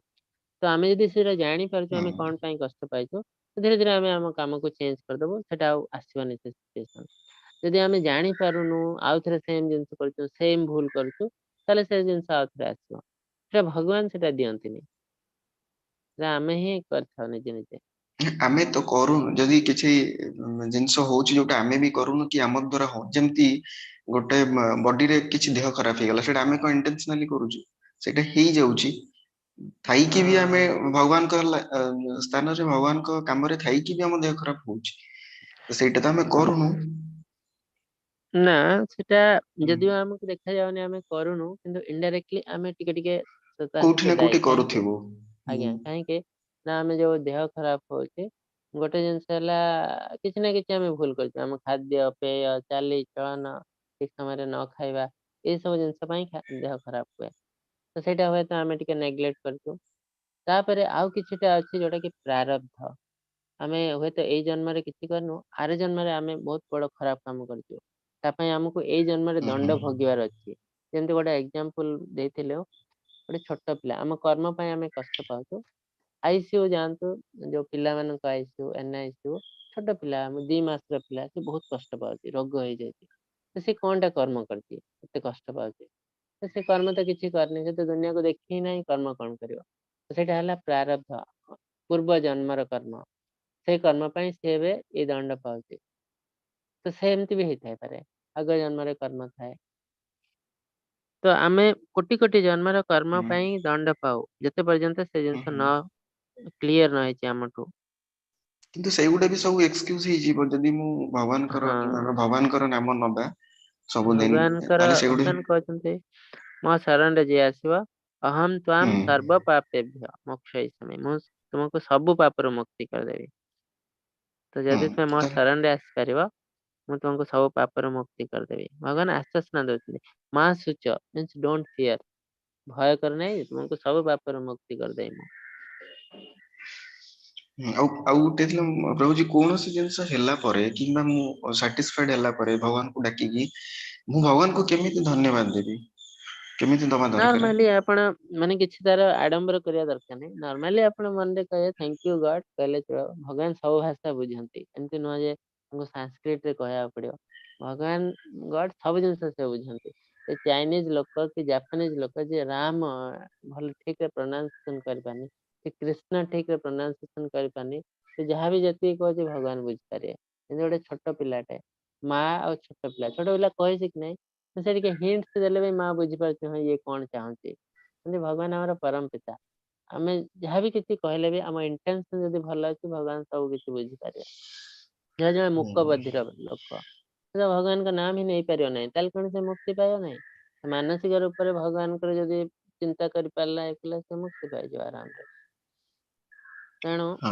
बेले बेले ता पई वॉइस ही दरकार नहीं विदाउट वॉइस भी आपण इनर धन्यवाद राइट मन भितरु भगवान को आज्ञा याद कर ले हां हरे कृष्ण प्रभु जी बहुत बहुत धन्यवाद हरे कृष्ण धन्यवाद प्रभु ठीक अच्छे बहुत बहुत धन्यवाद आपण मानकु बहुत सुंदर क्वेश्चन मध्य पचरा अछि डिस्कशन होछि तो आज ताले आमे एटी समाप्त करछु समय भी आसलाणी हम आपण को अनम्यूट करछि चिंतन हरे कृष्ण हरे महामंत्र कहि कृष्ण प्रभु जी तरुण साहू के हैंड रेस कर हरे कृष्ण प्रभु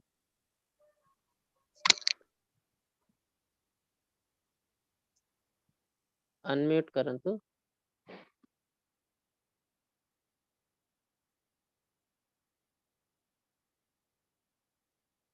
हरे कृष्ण प्रभु अनम्यूट करंतु हरिओम मु कहया हाँ कथा बोली जे धरंतु आमे जप करूचंदी ये करचंदी प्रार्थना करचंदी भगवान जो माने करू नाहंती आज्ञा सेमान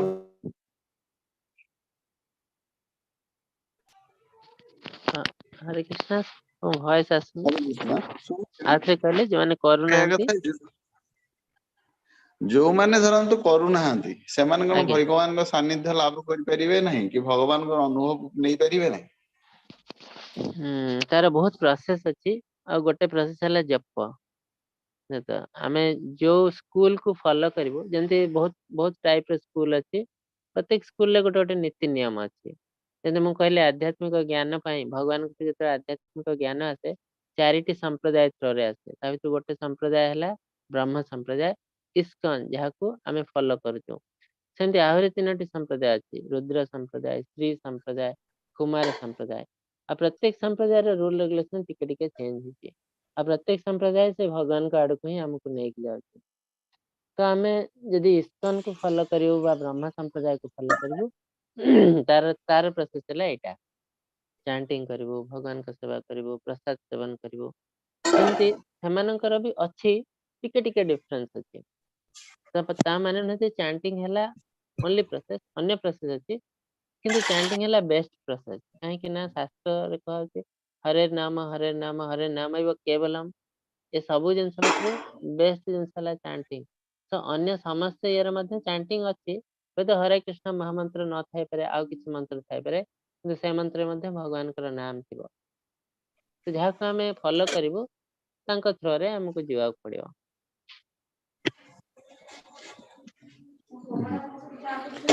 हरे कृष्णा से आज्ञा जोटा कहलेनि कि जे से जने चैंटिंग करूची बा से ये करियो किंतु एबे जो दासिया बावरे नडिया दल जगन्नाथ नहीं गले एबे भी से भलिया बहुत गोटे घटना घटची से मानकर सेही भलिया अनुभव नाही जे कि चैंटिंग फैंटिंग करना किंतु से माने प्रभु को पाक जति प्रभु एबे भी आसुचନ୍ତି सेमानकठो नउचନ୍ତି एवं ताको अनुभव दउचନ୍ତି सेटा कोन कहै आज्ञा आज्ञा तो सेमन हेले अति उन्नत भक्त आमे निजको तांको कंपेयर करि पारियो नाही तो जेमती नारद मुनि कौन करथिले केवल नारायण नारायण कहि बोलथिले आमे यदि आमे भी नारायण नारायण कहि बोलियो एटा हबनी काहे कि नारद मुनि आम भितरे बहुत डिफरेंस तांको आम लेवल ही अलगा आसेंते दासिया बारे जे सेतले बहुत बड़ भक्त तांको चैंटिंग करिया किछि दरकार ही नाही तांको मनर भावना पूरा भगवान का निकट रे ही ଥିଲେ सबळे कया कले तो तांको भावना आम भावना केबे समान हे पारियो नाही आमे तांको लेवल के जाय कहले बहुत वर्ष प्रैक्टिस करिया पड़ियो तापर जाय तांको लेवल के जीवो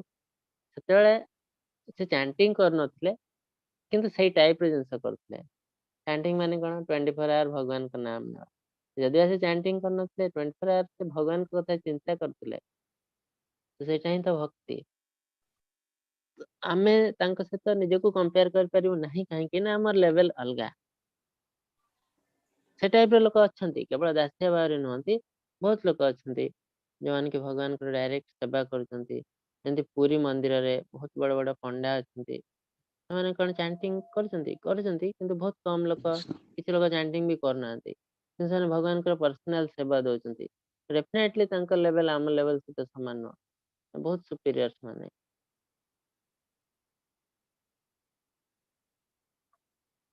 हरे कृष्णा आज्ञा हरे कृष्णा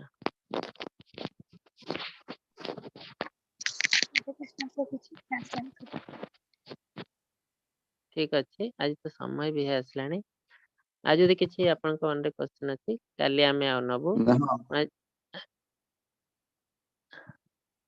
तो आज म आपन को अनम्यूट करछि तीन थर हरे कृष्ण महामंत्र कहि हमें समाप्त करिवो हरे कृष्णा हरे कृष्ण हरे कृष्ण कृष्ण कृष्ण कृष्ण हरे कृष्ण हरे हरे हरे हरे हरे राम राम हरे हरे राम राम राम राम राम हरे हरे हरे हरे हरे हरे कृष्ण कृष्ण हरे कृष्ण कृष्ण कृष्ण कृष्ण हरे हरे हरे हरे राम हरे हरे राम हरे राम राम राम राम राम राम हरे हरे हरे हरे हरे कृष्ण कृष्ण हरे कृष्ण हरे हरे हरे हरे राम हरे राम राम हरे हरे वाञ्छकल्पतरुभ्यश्च कृपा सिन्धुभ्यः सिंधु पतितानां पावनेभ्यो वैष्णवेभ्यो नमो नमः अंतकटि वैष्णव वृंद की जय शिला प्रभुपाद की जय हरे कृष्ण समस्तों को हरे कृष्ण हरे प्रणव कृष्ण